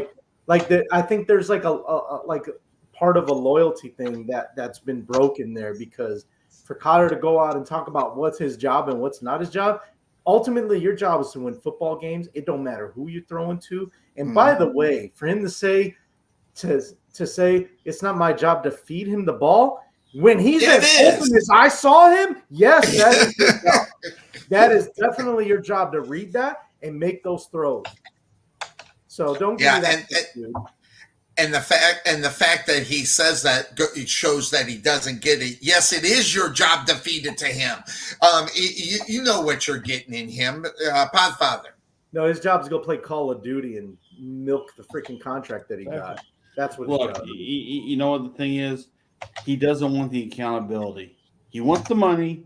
He wants the glory. Yes, he doesn't want the accountability, right? That's and when the team is bad, he doesn't want to have the blame because he is a soft player.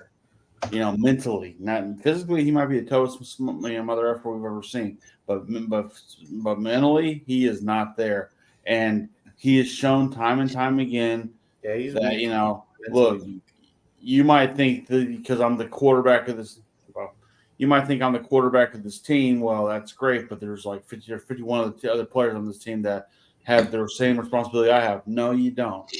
I'm sorry. The placeholder for your kicker doesn't have the same results that you have as a quarterback of your team. Look, the Rams are good. The Rams are really good, and they're a lot better than Arizona. And Arizona is only going to get as good as their quarterback. What does that tell you about them? This could be the OU quarterback syndrome that's out there, where not a lot of OU quarterbacks make it big in the NFL. We've been lucky with Baker Mayfield and even Kyler Murray to an extent to have these kind of deals, but they got to produce on the field. Baker's doing a good job, but Kyler right now, when your star wide receiver, Marvin Harrison Jr., your rookie wide receiver, it's your job to make him look good. I mean, he has to run the routes, he has to catch the ball, but you got to put him in place to make those things happen. Okay, he didn't get the ball magically. The running back ain't gonna throw him the ball. The running back's gonna try to run for as many yards as he want to get. So you, the quarterback, you bear that responsibility, and that mindset that he has, that's gonna ruin his career more than anything else because because when he becomes a free agent and Arizona looks at him and goes, "Do we want to put up the headache again?" No. Now there might be other teams. There might be other teams like the Raiders and whoever else is going to look at that and go, "We can use them. We can definitely change that mindset," which they really can't. And they're going to find the same problem until he changes up here. He ain't going to be any different on the field, and that's the problem with a lot of these players these days. All right. That being said, Obi, you're on a timer. Okay, I'm going to ask you a question. All right, and by the way, guys, he lives in Arizona. Okay, so I'm going to ask Obi this one question. You can tell with the design behind him. I mean, it's so Arizona-like. Yeah, it's definitely. All right, you ready, Obi? You're timed on this question. You ready? Yeah. Name another wide receiver for the Arizona Cardinals. It's not a receiver, but Trey McBride. See how long he actually had to think it's not there. And that's the problem with Kyler Murray. There should be no other goddamn wide receiver on your mind going into the game than Marvin Harrison, whatever the hell his name is. It's pathetic when you cannot pick up on the fact that you have a superstar in the making for your football team, and you go, "Well, it's not my job to feed him the ball." What the hell is this guy thinking? And he is the downfall for the Arizona Cardinals. They got 2 more years. They're going to have to put up with this crap unless they figure out how they're going to get rid of him and what they're going to have to do to get rid of him. The Bidwills, they're not just going to throw the money away and eat it. They're going to put him on the field week in and week out, which is part of the problem. The Bidwills suck, and then they make the stupid contract in the first place, Obi. Yes, I agree with you. I mean, I have this conversation almost weekly with my nephew, who's a big Cardinals fan, and he thinks that Kyler Murray is the second coming of what. It's like, what do you see, dude? He's quit on his team, and he doesn't study. And so my thing is that one of the things that the coach came out after the game and said about, the reason why, Marvin didn't see the balls and stuff, said, well, they were clouding him. What does that mean? I've never heard that word before. Have you guys ever heard of clouding a player? I don't even know how you can put it in the scheme of That's a weird way of saying double covered, Obi. Yeah. Oh, okay. All right. Is that what it is? See, I didn't even know that. Cuervo, you were. They're like shadowing. They were shadowing him. I tell you, there was one play that looked like nobody was 20 yards of him. I saw that play. That should have been a touchdown. And Kyler didn't see him. Kyler went somewhere else. Oh, wait. Hey, guys. Kyler, that's not his responsibility to feed him the ball. Hey, guys, let me ask you a question. Kyler Murray goes down. Who's their backup? I don't know. I have no clue. I can't even answer that question. Okay, I can tell you it's Clayton Tune. Who? I thought it was Desmond Ritter. Clayton Tune. Yeah. Clayton Tune. Yeah. I thought Desmond Ritter. He must have gotten hurt. Is Ritter hurt? He's not even on the. He's not even he's not even on the team anymore. Right. They cut him. They cut him. He's not even on the team anymore. A draft pick away, trading for him. They're just like, I don't care. And as far as other receivers, Greg Dortch or Michael Wilson. Yeah, that was terrible. Crazy knuckleheaded terrible. So you really have one playmaker out there for your wide receiver, and it's not your responsibility to get him the ball. Imagine Troy Aikman coming out there saying, "It's not my responsibility to get Michael over the ball." Think Michael will put up with that shit? Could you imagine? Could you imagine even using today's quarterback, Patrick Mahomes, saying crap like that? This is the reason why the Arizona Cardinals have been shit for the last 30 friggin' years in Arizona, because they can't get their heads out of their asses enough to realize that if you're going to get the talent, you're going to have to pay it, and you're going to have to find the right talent to pay. And that's half the problem that goes on in Arizona. It's the Bidwills. You think Jerry Jones is bad? Okay, Jerry Jones is bad on a different level because they got all the money. Well, the Bidwills have the money, but they can care less about how they're going to spend it. And when they figure it out, they trip over their dick every time they get the opportunity to find the right guy for that football team. And they've been doing it for years. The Bidwills have been a joke. Now, I will say they got the best practice facility in Tempe, unless they moved it. Back in the day, they had a beautiful practice facility out there that was unbelievable right there. I think it was in South Tempe. Yeah, South Tempe. It was really nice. It's still there. But outside of that, they built a nice stadium. And what are they doing for the fans for that football team? Kyler freaking Murray. I mean, tripping over their jock for 30 years, and they're going to continue doing it. Ever since the Cardinals have been in Arizona, they've had one good quarterback. Yeah, and they should have won the Super Bowl. And they lucked into that acquisition. Unbelievable. Mm-hmm. But all right, so Arizona, did they get the win today, Obi, or no? No. How about the Podfather? What's your take up on Arizona with the game today? Give me the Rams. They got the chance. You're going to the Rams. Cuervo, what's your take up on it? Do you think the Cardinals can pull it out and figure out how to get it done? They ain't pulling anything out. It's the only thing that. Yeah, the Rams are going to win this game. By the way, before I forget, that's what she said. Yeah, no kidding, right? Yeah, don't reproduce in Arizona. But Obi, before I forget, you weren't on yet, but Sonny mentioned it. I'm going to be in Arizona beginning of November when the Bears come in town. Really? So we're going to have to. Yes, we can do that. Figure something out. Yes. And take the day off, Obi. Obi taking the day off. He says, "Screw it, I gotta go see Cuervo." Do you know where are you staying? My wife made the plans, so I'm gonna have to get with her and find out. Not too far from the stadium. What? It's not far from the stadium. Okay, I was gonna assume it's probably out that way. That's fine. We can hook up. We'll do something. Yep. He just has to take the 101 all the way around. So he'll get actually, I could take the 101 or the 202. Oh, the 202. Yeah, 202. Yeah. So, all right. It's very good. So, before I step out, I got to ask Cuervo a question. So, Cuervo, what was up with your Vols You only scored 71 yesterday. I mean, yeah, look, they struggled last night, all right? And what was worse about it is they gave up 0. They gave up a goose egg. And, Yeah. I mean, I can't explain it. Yeah. 71-0. I thought it was a terrible performance. And they're going to have their hands full next week when they go to Norman against Oklahoma. Norman, Oklahoma. Yeah. Gotcha. All right. I'm just going to go out there and say it right now. I think Norman, Oklahoma is going to be a sad place Saturday night. I think Tennessee just rolls over Oklahoma. Yeah, that's Podfather's Oklahoma Sooners. You know what? It's weird because this year I don't have an actual college team to pull for, but I'm pulling for both OU and Texas, which is weird because they both hate each other. I want to see how they're going to do in the SEC. You know, I want to see how that works. Texas is going to go with Arch Manning right now. It's like whenever good yesterday.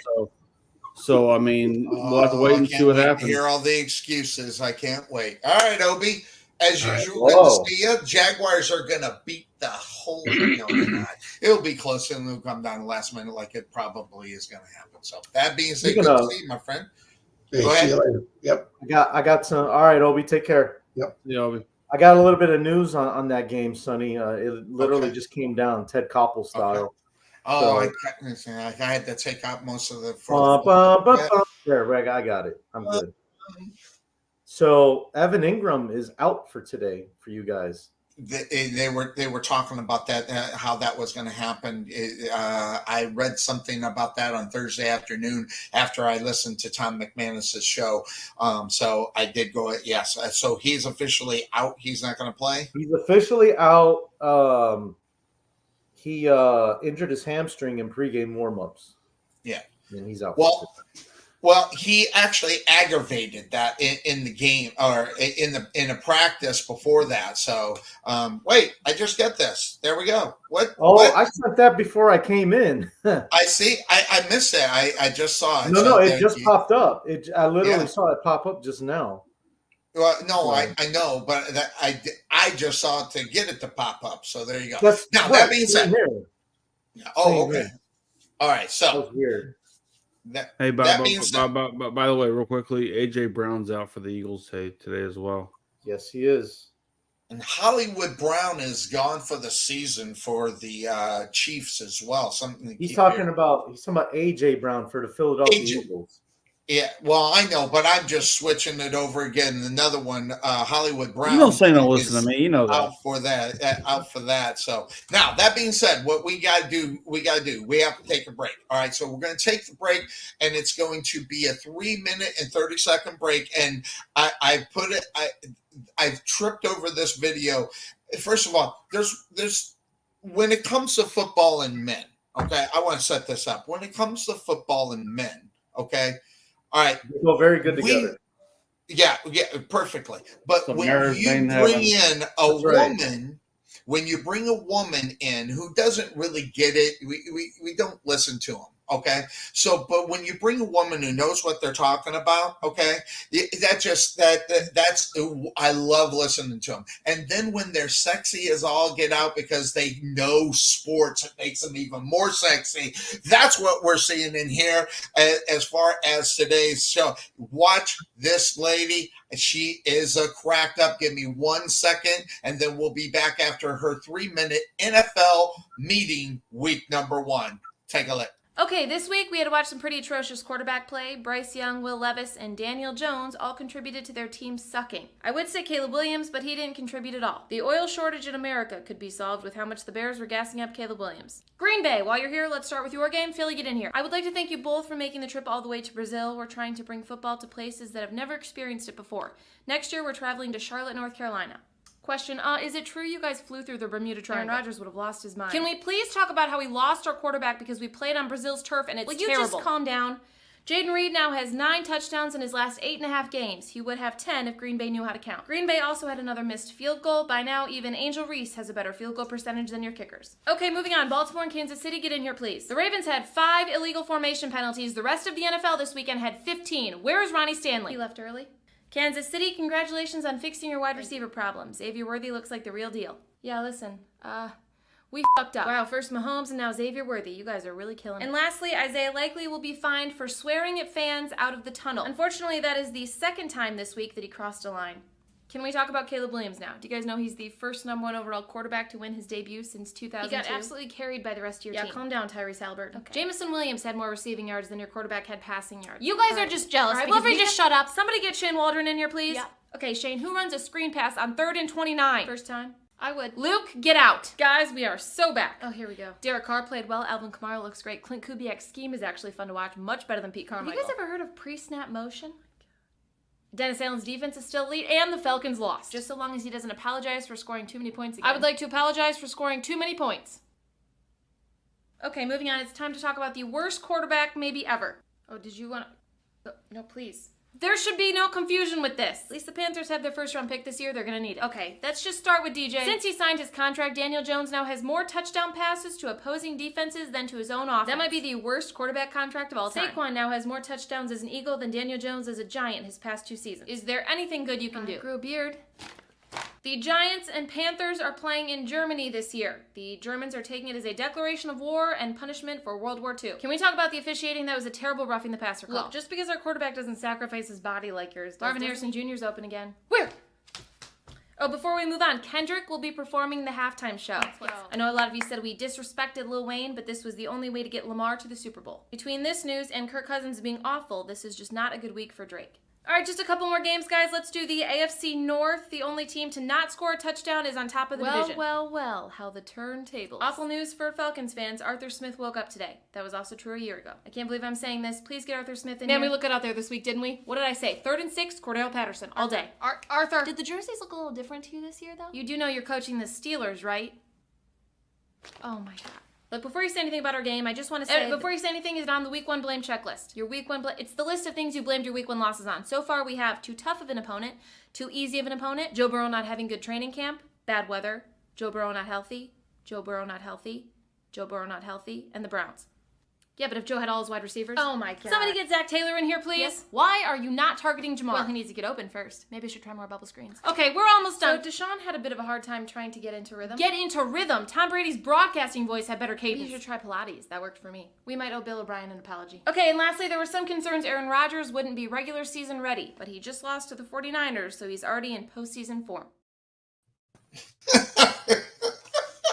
I'm sorry. That is the funniest thing I've seen in a very long time. Never mind the fact, and I go back to what I say, it's always cool when a woman knows sports, okay, or especially football. And then, and she's pretty. So you combat, it equals sexy. That was just funny. Okay, was she pretty with the mustache? Well, yeah. Wow. You got to say yeah. As far as that's concerned. I gotta do shit. No, yeah. But hey, on YouTube they have this channel on there called The Pitch Meeting, where a guy's interviewing himself about pitching in the next movie coming out and whatever else, and they're funny. I mean, he does ones on Star Wars, on the Marvel movies, all sorts of stuff. It's pretty funny the way he does it. Just if you get a chance to check it out. Just part of Screen Rant and also part of just his own channel, Pitch Meeting. It's pretty funny. Gotcha. Well, we'll take. Hey, I've watched worse, I think. So there you go. So we'll do that, and we are back here on the Couch Potato Sports Show. Yes. We saw SCW live in Cleveland. Say that again. We saw SCW live in Cleveland. That was pretty bad. Oh wow! Huh? What? Remember we used to do the Cleveland show? Oh, dumbass. Yes. Yeah, forget it. Anyway, personally, no one knows what you're talking about. So, but you do. That's the thing. You're sitting there blowing off like you don't know. It doesn't happen very often. I understand what the hell you're talking about, but that's another story for another day. We're going to go into more of the game. We got to get through all of them in 45 minutes, so it's rapid fire time in reality. So we're going to go to the game as far as the Podfather is concerned. You got your Dallas Cowboys. They are in New Orleans, if I'm not mistaken, taking on the Saints. As far I don't know. It's just one of these games where I don't know what Kirk Cousins or not Kirk Derek Carr is going to show up. this week or not, I don't know. So I'll throw it over to you, Podfather. Your Dallas Cowboys taking on the Saints. Poor Kathy Ann, poor little Z, as they are at the game today right now with their Saints jerseys on. They are. I didn't know. Oh, that's right. They paid over $200. They are playing in Dallas, and they paid over $200 for standing room only. Never mind parking. Yeah. So, well, they've overspent. Then who knows what they're going to spend out of pocket now? But hey, good for them. They can go to games. Good for them. I hate to say that. This is also a trap game for Dallas because once again, going to the confident building of week 1, you go into week 2. Are you taking your opponents a little too lightly because they are the Saints? Yes, they did blow out the Carolina Panthers. Look outside that window. Everybody has blown out the Carolina Panthers. Actually, it was the Cleveland Browns, but yes.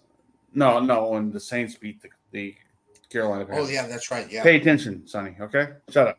Yeah. There was more than one blowout. So I mean, it's the beard, sir. You need to shave back. You get better reception.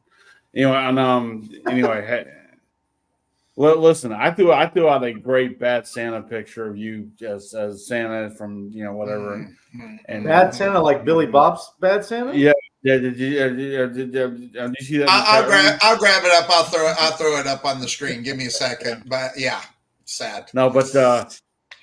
I mean, look, Dallas' defense is for real. I'm only saying this for regular season purposes only, okay? Because clearly, what they do later on in the playoffs ain't gonna matter. But their defense looked really good. Their secondary looked phenomenal. What's his name? Trayvon's back in the fold. He was very emotional from the game, saying he felt like he was back in the fold playing again. This is huge. But the thing is, home field. Don't let it get. They can't let they are 16-0 at home minus the playoffs.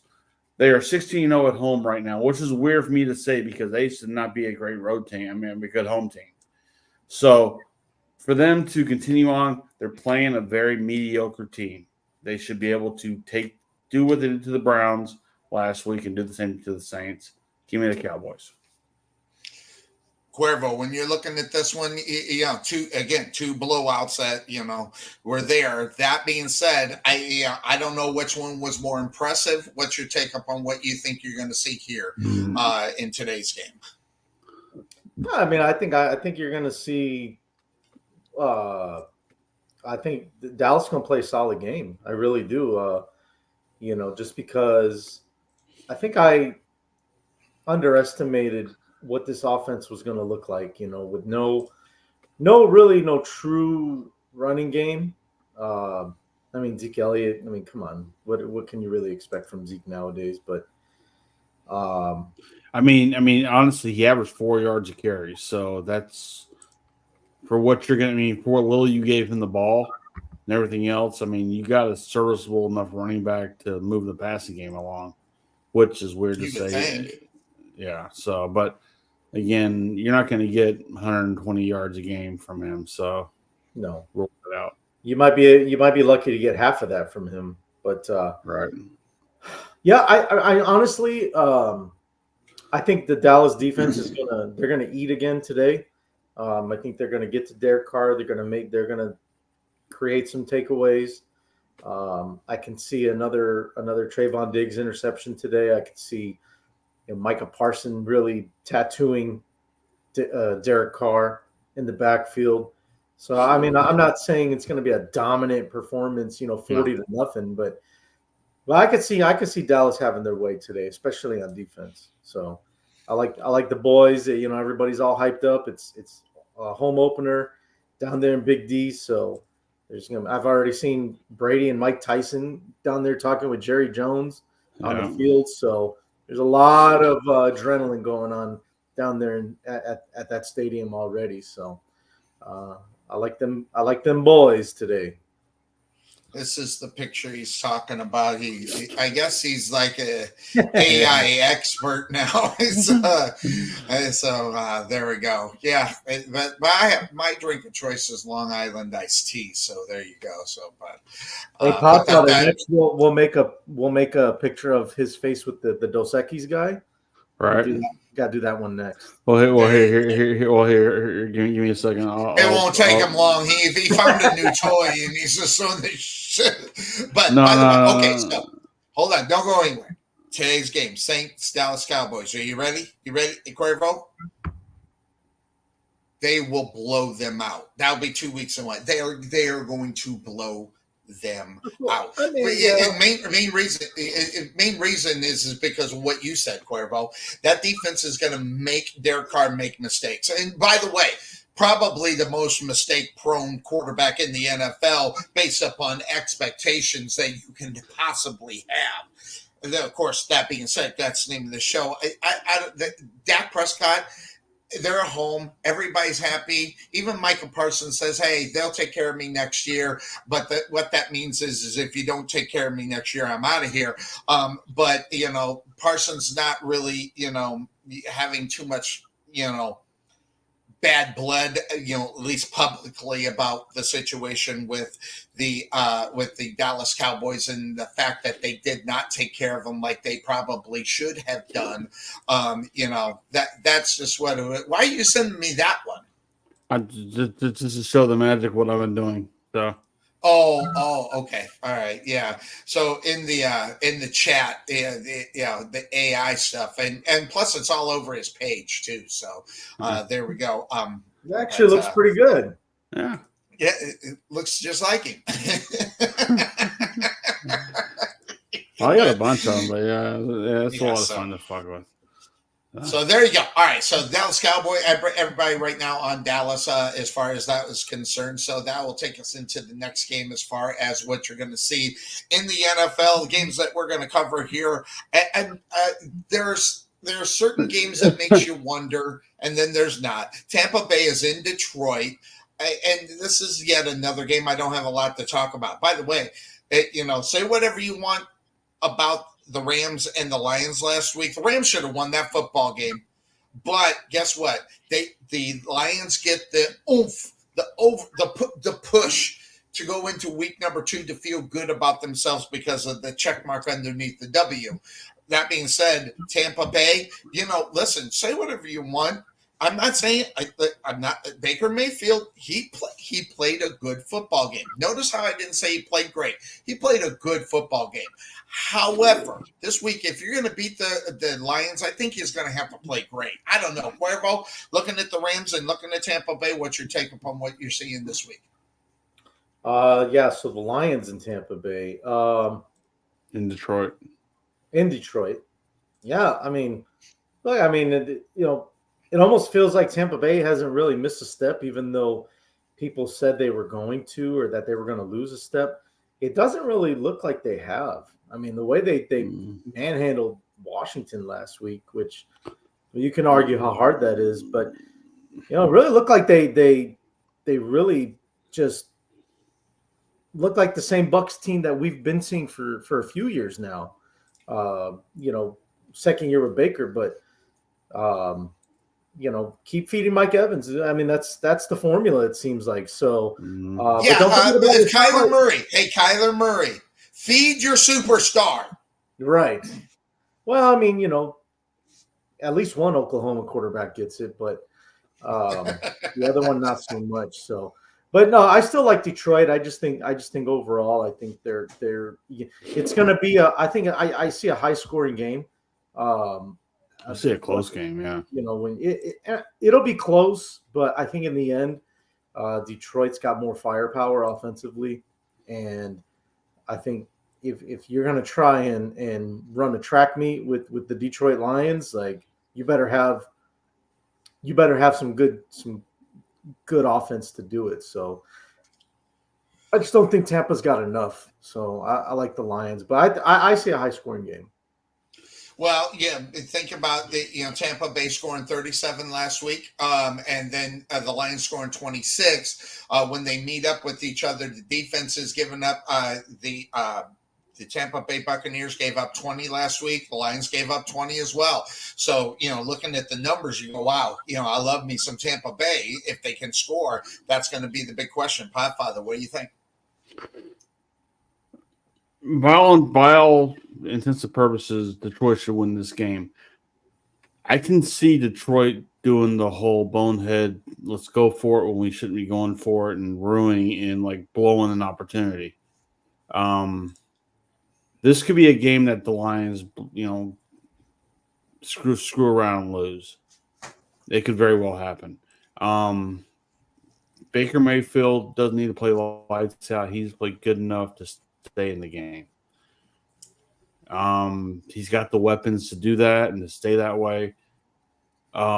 It's gonna be close. It's gonna be within a field goal, and hopefully Dan Campbell doesn't let his Madden ego get in the way of going for it on fourth and 17 when the best chance is really either kick the field goal or push the ball downfield and then let's see the offense try to beat you. I'm going with the Lions because home field they're favored by 3. Going to go that way, but once again, I could see where Detroit screws around and lose this game. But I'm going for the Lions. I want to see more from the defense on as far as that is concerned. As far as if you want to take the stretch and pick the Tampa Bay Buccaneers, you want to see more in the defense. Okay, that's where I see a lot of stuff as far as that is, looking at it. But the Lions are not that much better anyway. But I will say the difference between quarterbacks, you're obviously the better quarterback is in Detroit. I don't think that's much of an argument. Now, whether or not he'll show up this week, that could be the big question. Baker Mayfield seems to be able to put it together, but I think in reality, when you look at Tampa Bay and what they're going to do for the rest of the season, they can look at this game and how, if they lose this game, which I predict they will, it's how they lose it and how it goes into week 3 and 4. Because if you're the Tampa Bay Buccaneers and you want to be noted as good, you got to beat this football team. Because everybody's talking, I don't know, everybody's got to stop, drinking or, taking drugs, saying the Lions are going to make the Super Bowl. I've been hearing it a lot, but this is the team for Tampa Bay to step up and say, well, look, we beat a good quality football team, and how that goes for the rest of the season for them. I am on the Lions.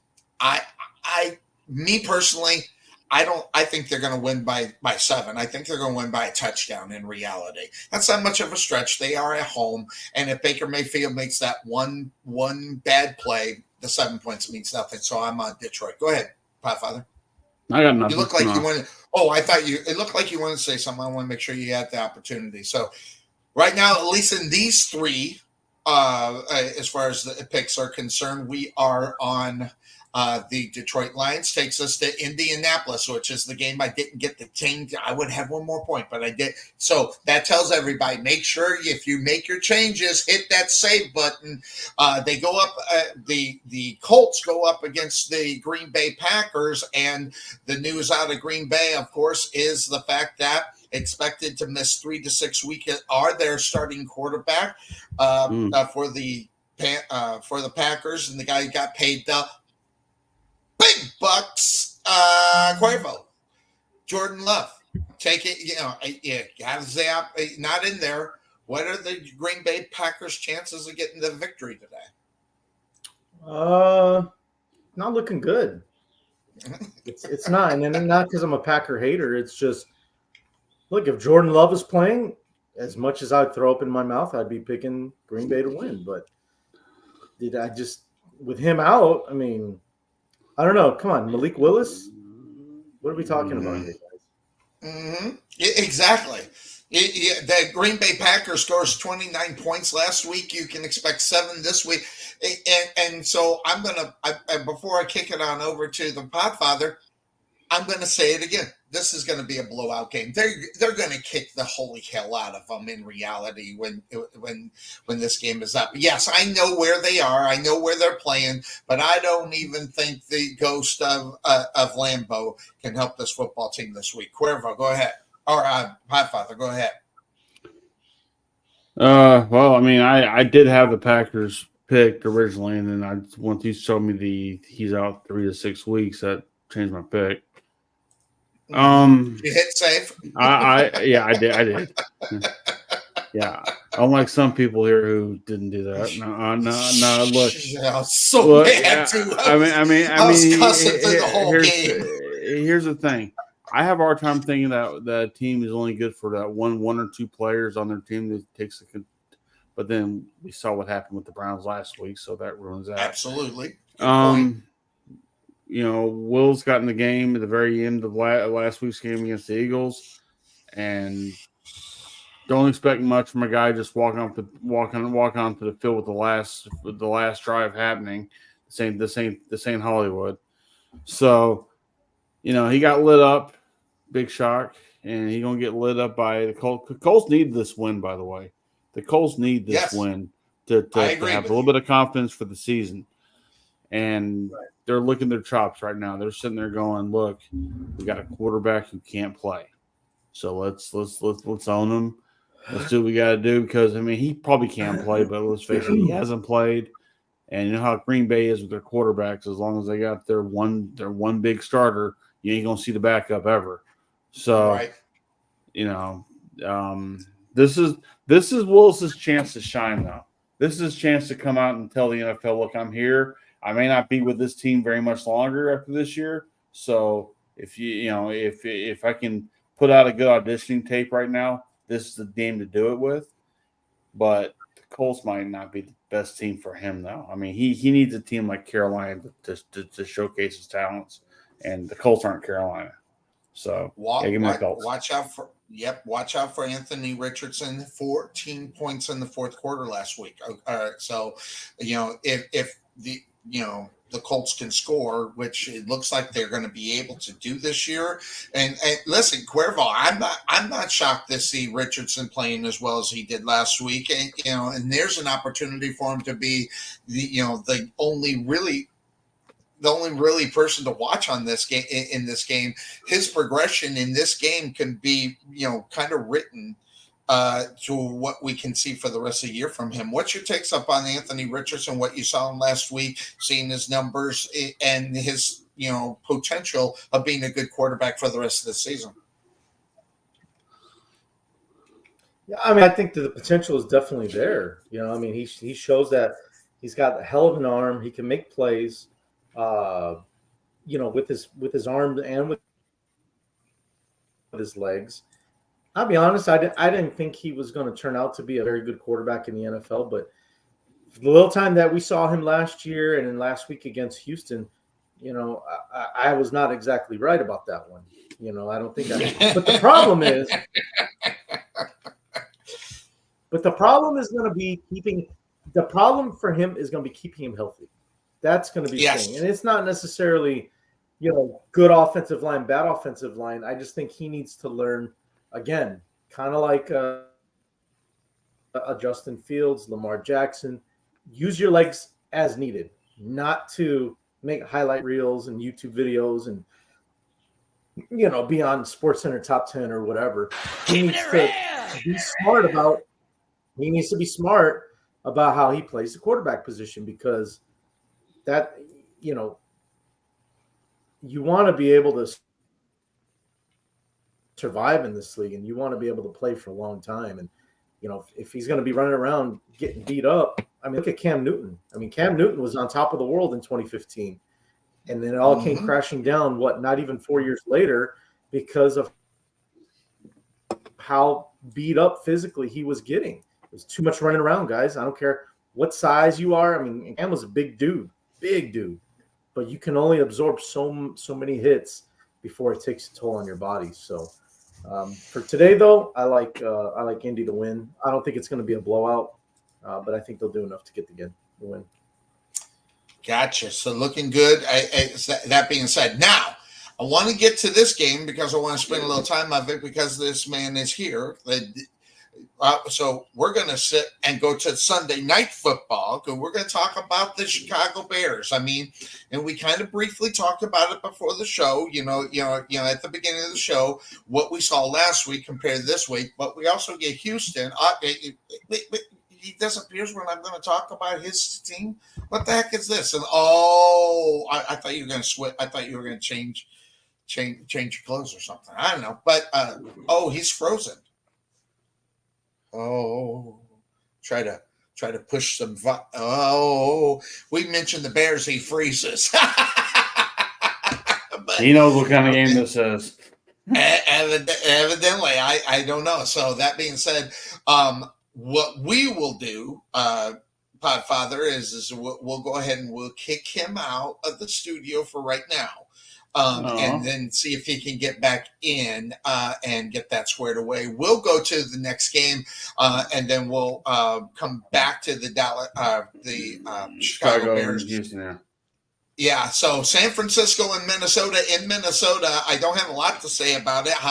Christian McCaffrey. He's he's on IR for 4 weeks, so we're not going to see him. But it didn't matter. They got a pretty good dude right there, taking over a spot. It's not Christian McCaffrey, but listen, you only need 80% of Christian. They got 80% from him, so I think they ended up being okay in reality. What you look at as far as the Vikings are concerned with their listen. They lose their guy. They had a lot of high hopes with their rookie quarterback, and we don't know if we would have seen, greatness immediately. But what the Minnesota Vikings did last week has shown that they can get the ball to Justin Jefferson with almost anybody. So that being said, what's your take? Do you think that the Vikings can get the ball to Justin Jefferson enough to get the victory this week? No, I don't think remember they played the Giants last week. Yes, the Giants are not the Niners. So true. Justin Jefferson will definitely have a game. I think he'll do well enough, not enough to beat the Niners. Again, they needed a nice win against the Giants because there's not a lot of hope for that club this year. So to have any bit of hope in this and that for them, that's awesome. And taking advantage of the weaker teams like the Giants is probably your best thing. But you're going up against the Super Bowl perennial team right now. You're going up against possibly the NFC champions again this year. So good luck to them. I hope they could put up 13 points compared to the 35 that the Niners might put up. It's not going to be a fun game if you're a Vikings fan. But it could be a fun game if you think about where they could have been, at the beginning of the season to where they might finish. Jefferson needs a big game for this. Absolutely. For this to even matter. But they might run into the thing of 1 touchdown and 3 and 2 field goals, and that be all their scoring is. That could very well just be the case for today. The Niners are tough to do. I mean, he's Mr. Irrelevant. He's this, he's that. The guy's a player. Okay. Purdy knows this. Purdy is he's taken this mindset, what it feels like, of I know what I'm considered.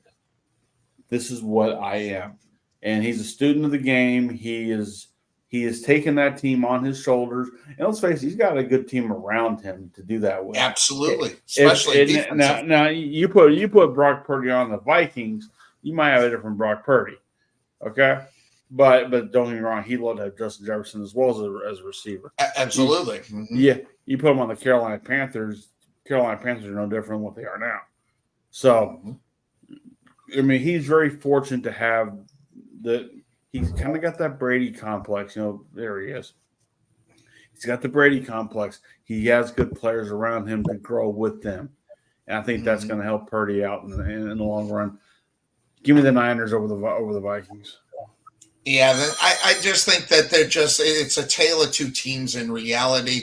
Even with Christian McCaffrey out of the football game, it's not just Purdy, it's not just the You running still back, got it's not Kittle. just the wide You still receiver. got Kittle. You It's still you got got Nuck. You still got yeah. there's so many. Yep, there's so many aspects of the players that are on the field at any given time. Go ahead. Oh, you get it.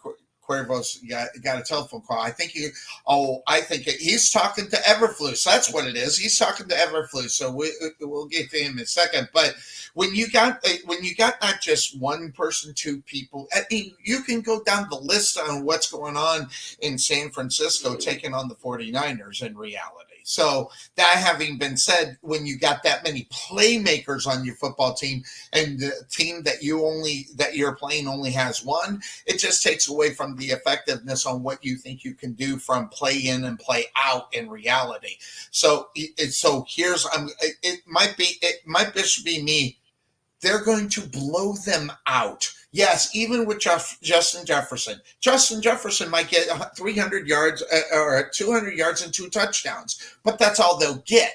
And the 49ers are not that stupid. They know all they got to do is stop one dude on this team. Because Sam Darnold, say whatever you want about his week number 1, electric performance. That's why I'm putting up the quotes, electric performance. He still threw an interception, and they'll probably score 7 on the interception that he'll throw. He only threw for 200 and some odd yards. Sam Darnold sucks. He always sucked. He still sucks. He just had one good game, and But by the way, for him to go to New York and do it to the Giants, don't think that's not a big Giants boost for him. Mm-hmm. I mean, come on. Hold on. That being said, I agree with that statement. However, it has to be a boost. And I'm going to tell you the reason why.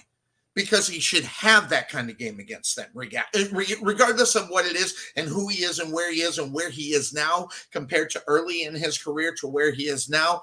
His mindset is always, we have to destroy them. Okay, so maybe that does help him going into this week. I don't know. But all I know is that when you have a quarterback like Sam Darnold, who's been doing it for as long as he has, and the consistency of just tripping over his jock every time he gets out there, it's going to happen against a quality football team. And not only that, Sam Darnold's going to get sacked 4 times. He's going to fumble. They're going to pick up the ball on the fumble and go in and for a score. This is good. It's going to get out of hand, and I want to tell you when it's going to get out of hand. Early in the second quarter, the 49ers will be up to at least 2 touchdowns, if not by 17. So when that whole thing changes, and Sam Darnold can be the guy that he was compared to his draft position. If he can be that guy who is his draft position, there might have something to talk about in this one. But until then, he's still Sam Darnold. And Sam Darnold knows how to trip over his jock. So, Cuervo, you ready? You got your mic on mute, and he's staring up at the football. No, he's still on the phone. So, that being said, give me all day 49ers, and it blows out. This game will be over before the first quarter's over. So, I'll just it's going to get way out of hand. Because Sam Darnold is who he is. We'll do that old Forrest Gump. I know who Sam Darnold is, Jenny. So that's where I look at that one. Mm-hmm. So, all right. So we'll get Cuervo in here. We'll talk about that one. He'll come back in and turn his camera on when he is ready for that one. Now, this is the game that has me, and I'm actually I can't believe it. I don't know what it is, Podfather. I got to listen to you. But this game that's up has me confused, and I know who I got in my pick, but I want to find out what your take up on as far as the Seattle Seahawks in New England taking on the Patriots. Now, the Patriots, hey, you say whatever you want. The check mark is underneath the W. Okay? No one expected them to win that football game in reality, but guess what? They did. Seattle. People expected them to win that game. Oh, hold on. So that being, are you there, Cuervo? I'm back. Yeah, I'm back. All Sorry right, about that. Back up on the 49ers Vikings. Let's get your quick take up on that. Yeah, listen, like I made that comment before I came in earlier this morning. I fell into the trap of I switched my pick at the last second. I was the one dummy out of the whole group that took the Jets. I'm like, oh, McCaffrey's out. Oh, 49ers are going to look bad. That was a mistake. I ain't making that mistake again. I'm taking the 49ers to win. I know Sam Darnold knows that offense. I was definitely on that Gotcha. one. But Yeah. Don't feed that. Yeah, just the only saving grace is Sam Darnold knows the offense. So there might be some intel that they have on Minnesota's side. But I still think the 49ers have too much talent to lose this game. So I'll take the Niners. Gotcha. All right. So before we get to the game we were just going to chip into, I want to get to your Bears because there's something to talk about. It's Sunday. First of all, it's Sunday Night Football. So you get the big signing with your quarterback, and now you're in prime time in week number 2. Cuervo. So that's exciting. I mean, I don't know. That should be exciting if you're a Bear fan because they're getting more spotlight, and so you're really happy and you're feeling really good going into this one. Is that something you should really be excited about in reality? But that they're on prime time? Yeah, they're prime time, man. Listen, they're big time now. They got their quarterback. The stars are aligning, and the spotlight is on the Chicago Bears. How you feeling about prime time Chicago Bears? You notice, Podfather, I'm not falling for what Sonny's trying to do here. Don't do it. Don't do it. I'm not doing it. Don't do it. What? Oh, don't let Santa bait you like that. Don't let him do it. Bears by 50. No, I'm joking. No, me bait you? I'm offended. Well, you're a master of it. Sometimes he's just not very good at it. I know what he's trying to do, but I commend you though. Either way, Sonny, for trying. Hey, there you go. Look, don't give him that kind of credit, sir. It'll go right to his head. It's always nice to see the Bears in prime time. I watch them anyways, no matter what time they're playing, because I have the capability. I have the means to do that as far as streaming games is concerned. So I watch them every Sunday, no matter what. But to see them on prime time, it's cool.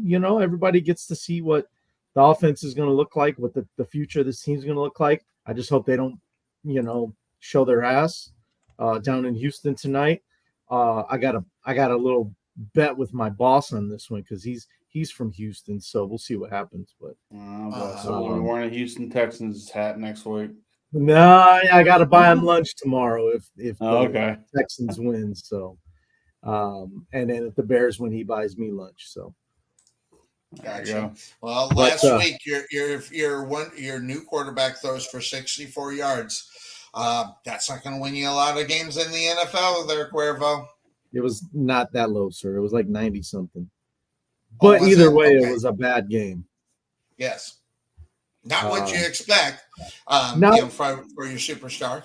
No, right. And people can label him whatever they want. That's people just trying to make something out of nothing. But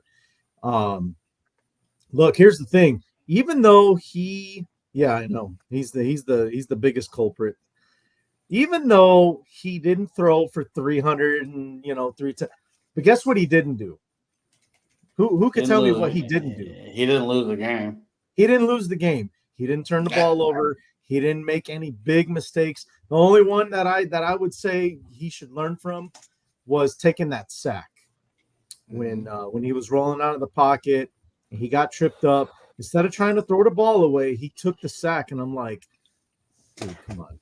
Like that just wasn't a smart play. But, after that, it was, he took him down the field a few times, got some field goals.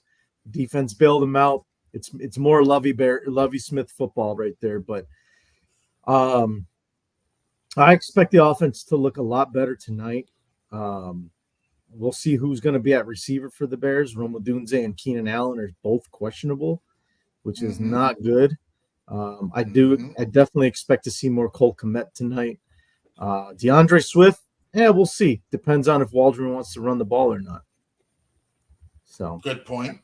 So, the Podfather, one of the stats I saw coming into this game is that the Chicago Bears yards per offensive play only gave up 4 yards a game. That's good for 6th in the NFL. The Houston Texans, on the other hand, they're giving up 7 yards a play, which is a good for 30th in the NFL.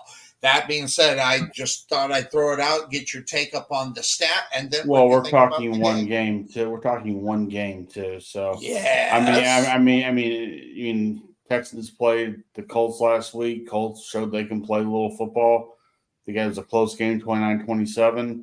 The Bears got the win. Here's the thing. At the end of the day, that's all that matters. It's true, but that was for week 1. Week 1, we're talking week 2. We're talking Houston, Texas. We're talking about a fiery Houston team that knows the spotlight is on them this year. They know this, and they know they can't let a rookie quarterback come into Houston and light up their second-year player as being the quarterback to watch. CJ Stroud's got a year under his belt this league. He's figured out he figured out earlier last year how to play in this game. Caleb is still learning. And I think Houston's defense is going to light him up and introduce him to the NFL tonight. Look, he might throw for 100 yards today. That'd be a plus for him. But it's not going to win him a game. So give me Houston. The Bears are who we thought they were. Is what he's saying. But parts of me, when you got a team that you don't know what you can expect from, and you can look at all the tape from Cuervo, you can look at all the tape from week number 1 about the Chicago Bears, and I don't can throw it out the window because it was week number 1. You know, like week number 1 is like what Forrest Gump says. It's like a box of chocolate. You don't know what you're going to get. Week number 2 is about the same thing. They can come out and look like Super Bowl contenders this week. Getting in and getting their practices in and figuring out how to get on the same page and do that. So that being said, could they turn it around in week number 2? And do you expect them to turn it around in week number 2? And who do you have in this game as your Bears are in Houston taking on the Texans? They are in Houston tonight. Sunday Night Football, like I said, spotlight's on both teams. Houston is the team that has expectations this year, and the Bears are the team that have the potential to be that team that is on the rise, just like the Texans are right now. But like I said, I definitely expect the offense to look better. I'm not saying they're going to dominate the football game offensively, but I definitely think Caleb his nerves will be a lot more balanced than they were last week. I think he just was a little overexcited, a little too overhyped. He wants to go out there and you would know that from him, though. Yeah, no. He says he's never nervous, which I don't know. Oh no. He wants to win 7 Super Bowls overnight, and it just doesn't work that way. This is a long. This is the NFL, baby. If you played Madden at 1 minute quarters and you have an all day extravaganza, you can do it. But Yeah, exactly. Yeah, but that being said, I think, like I said, the offense is going to be moving. They're gonna put some points up on the board. Will be enough. Let's do it again, Podfather. I know you're expecting some. So you're telling me there's a chance? Expecting some valiant speech and all that. No, I'm not. I want the real Cuervo because you know what you got this year. Yeah. And as much as it pains you to say it, because and let's face it, with Jordan Love out right now, you could party on all you want because the Packers aren't going to go anywhere right now. So that's why these games Jordan Love out of the lineup, the NFC North is up for grabs. Say whatever you want about the Lions being as good as they are. If that turns around, the Bears could be in contention for being on top in the NFC North. But they got to play a lot better than they did week 1. So that's well, there's no question about that. Week number 1, Yeah, you get the opportunity to trip over your jock in week number 1 and turn around and maybe be a little bit better. And let's just say this, Cuervo, if he's a little bit better, they're going to score maybe a couple more points in reality for him. So, that's More something than to take a 9. look at. More than It- 9. Exactly. So, you need more. You need more on the. Hey, and listen, say whatever you want. I mean, we can talk about Jim McMahon and how many times that the defense, bailed him out in reality because the defense is good. So I think you got to give Caleb Williams a little bit of opportunity. Now, that having been said, I agree with what the Podfather said. You got the guy in C.J. Stroud who's been there. He's played 17 football games in the NFL. Okay. And never mind the fact that he's had 2 training camps, if that means anything. Some people believe in that. I don't. But let's just say that they do. There's just a little bit more experience out there, and knowing what is going to be coming his way, I give that edge to CJ Stroud. And also, but when I look at this game, what worries me about this game in reality is the defense as Houston is concerned. Can they show up and be what the Bears defense was last week, Cuervo? Because you say whatever you want about that Bears defense, they definitely saved their butt. So, when you look at the defense and everything else, the only stat that they actually did good is, they stopped the first downs. They were able to stop the first downs. I don't know if that's going to be enough in this game or not. Or will they turn around and get those first downs and make that stat crazy, Mr. Irrelevant? But turnovers are going to be a part of this game. And I think who's going to score in the red zone is going to be the big story in this game. Who is actually going to be able to either get the field goal or the touchdown within the red zone? And if you're going to settle on field goals, I think that's where that's going to be the difference in this game. And I'm going to take Houston in this one, but it's going to be a field goal. This is going to be a good game to watch. It's going to be entertaining, and it's the only thing to watch. So you got to watch it. I mean, what else would you want to watch on Sunday Night Football? The Chicago Bears are on. Let me say watching. So yeah, maybe reruns of Cheers. I don't know, but no, I'm going to watch it because it is NFL football. So we're on. So are you officially going to take the Bears, or are you going to go ahead and take the Houston Texans? Yeah, the Podfather mentioned he wants the real Cuervo, so here it comes. I'm picking the Houston Texans to win. I just don't see it. I don't see the Bears getting it done tonight. That's a smart pick. Much as it sucks to say, I just don't see it happening. And plus, they're wearing these stupid ass orange jerseys. I hate them. Well, you're wearing the jersey though. Listen. It's all about this thing right here, folks. Okay, not about the shirt I send him. By the way, with the couch potato logo, he can't even wear the damn shirt. Actually, I said 2 with the pack. Listen, whatever pick you're doing is for this. Okay, before he goes to work. Exactly. Right. Hey, look, I'm a clothes diva. So look, I get it. Your heart, you're pulling for the Bears, but for our pick'em league, you got to call like it is, right? And need the point. Houston's a better team. Houston's not the Tennessee Titans, okay? They used to be, but Houston's not the Tennessee Titans. So, they're playing Houston. It's not Chicago. If the game was in Chicago, it'd be a lot closer. I'll say that. Yeah, I think the Chicago crowd would definitely play a big factor in that.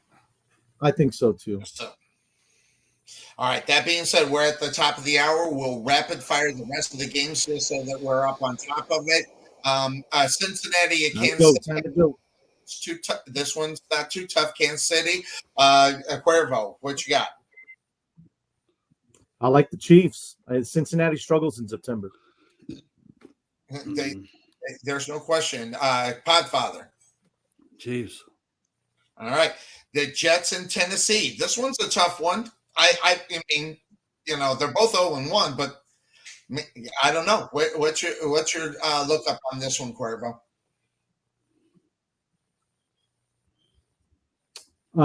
I think the Jets bounce back. I do. I think that game last week for Tennessee, the way they lost to the Bears, I think that was kind of one of those low blows that you take early in the year, and we'll see how they respond. But I think the Jets bounce back. All right, and I'm trying to. There we go. I'm trying to figure out who I have in this one. My screen froze up. I do apologize. So if I missed anything, but when I'm looking at that, I just am worried that we're going to see something that we're not going to expect. And it happens week in and week out when you're talking football games. I just think that I don't know. There's a lot of heat coming as far as the Jets are concerned. Okay, I tried to sell. I just can't. I'm on the Jets. Tennessee, I just don't think that they can do it. There's not enough. Although I would like to see their quarterback step up and maybe become, a name that people will get familiar with. But I'm on the Jets. I think you're right, Cuervo. Podfather? Jets. Jets. Man, you're feeling good about that. All right. So next, let's see here. When you're a Jet all the way. Yeah, Washington at home taking on the Giants. I'm obviously on Washington. I don't know if anybody feels good about the Giants unless Cuervo, I'm not sure if he's been drinking early or not. So I'll ask him, what do you think about that one? The question is, what's in this cup, gentlemen? Right. It's not enough. I can tell you right now, it ain't anything that's going to get me to pick the Giants to win today. So, Podfather. Give him the team formerly known as the Redskins. Definitely. I agree with you. All right. And then Monday Night Football, Philadelphia and Atlanta. In Philadelphia, I'm not sure, who's looking at what, but I'm on Philly on this one. Cuervo, what you got? Yeah, look, A.J. Brown being out, that's a huge blow for the Eagles. But I want to see more from Kirk Cousins on this game. Until I do, I'm not feeling too good about picking the Falcons. So I'll take Philly. I don't trust Kirk Cousins at all. I saw what he did against the Steelers, and I was not impressed at all. So give me the Eagles at home. That's almost a no-brainer. Yep. All right. So they just kicked off in Dallas. Yeah, they're about ready to kick them off and get up on your red zone, get up on what you watch from week in and week out. You're missing one game. What game did I miss? We started talking about the Seahawks and the Patriots, but then Cuervo came back. Yeah. This one's tough for me. I mean, because I liked what I saw in New England in week number 1, Cuervo. But Seattle. Every place I'm reading is Seattle. But Seattle's doing that West Coast to East Coast kind of thing. And they're not as good as what everybody expects. This one was one tough for me. So.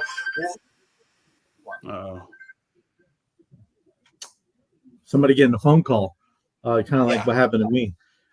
Listen. I'm going to do it, guys. I don't know who you guys picked, but I'm going to do it. I'm going to pull the trigger. I'm taking the New England Patriots to win this football game.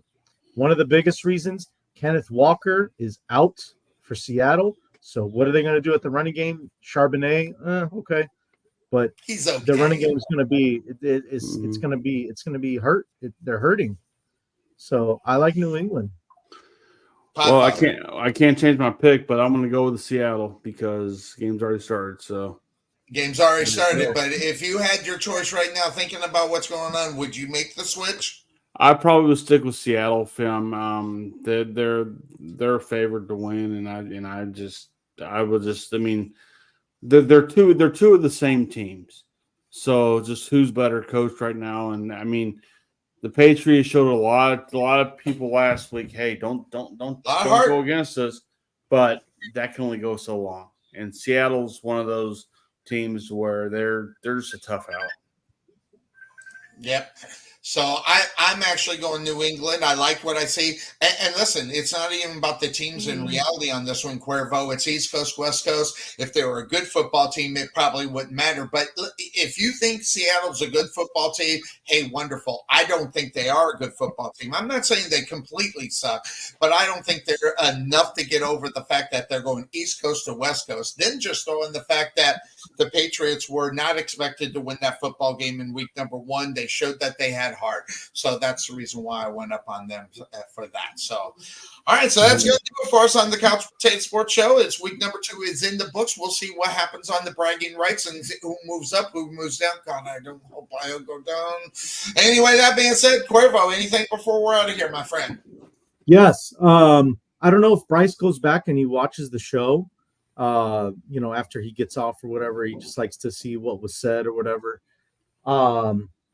But I have a message for Bryce. And the message is? Yep. This is in response to my wife buying a terrible towel. Bryce, if you're going to go back and you're going to listen to the end of the show, my friend, my wife has agreed she will buy a terrible towel. And then she said she's going to buy a terrible towel. And then she's going to wipe the dog's ass with it. Left, right, Oh, I love it. I knew I liked reaction. your wife for a reason. It just makes me that's awesome. All right. All right. So that's going to do it for us here on the Couch Potato Sports Show. It is the weekend. Sonny, go ahead. Yep. Do you think you can clip that and then send it to Bryce in the chat? I had already had it in my mind. I was going to do that and get that sent out. So yes, I can. All right. And yes, I will. So that's going to do it for us on the Couch Potato Sports Show. Catch everybody in week number 3 here as we will take a look at them all next week as well. Everybody have a good day. Enjoy the NFL. Enjoy Red Zone. We're out of here, everybody. Bye-bye.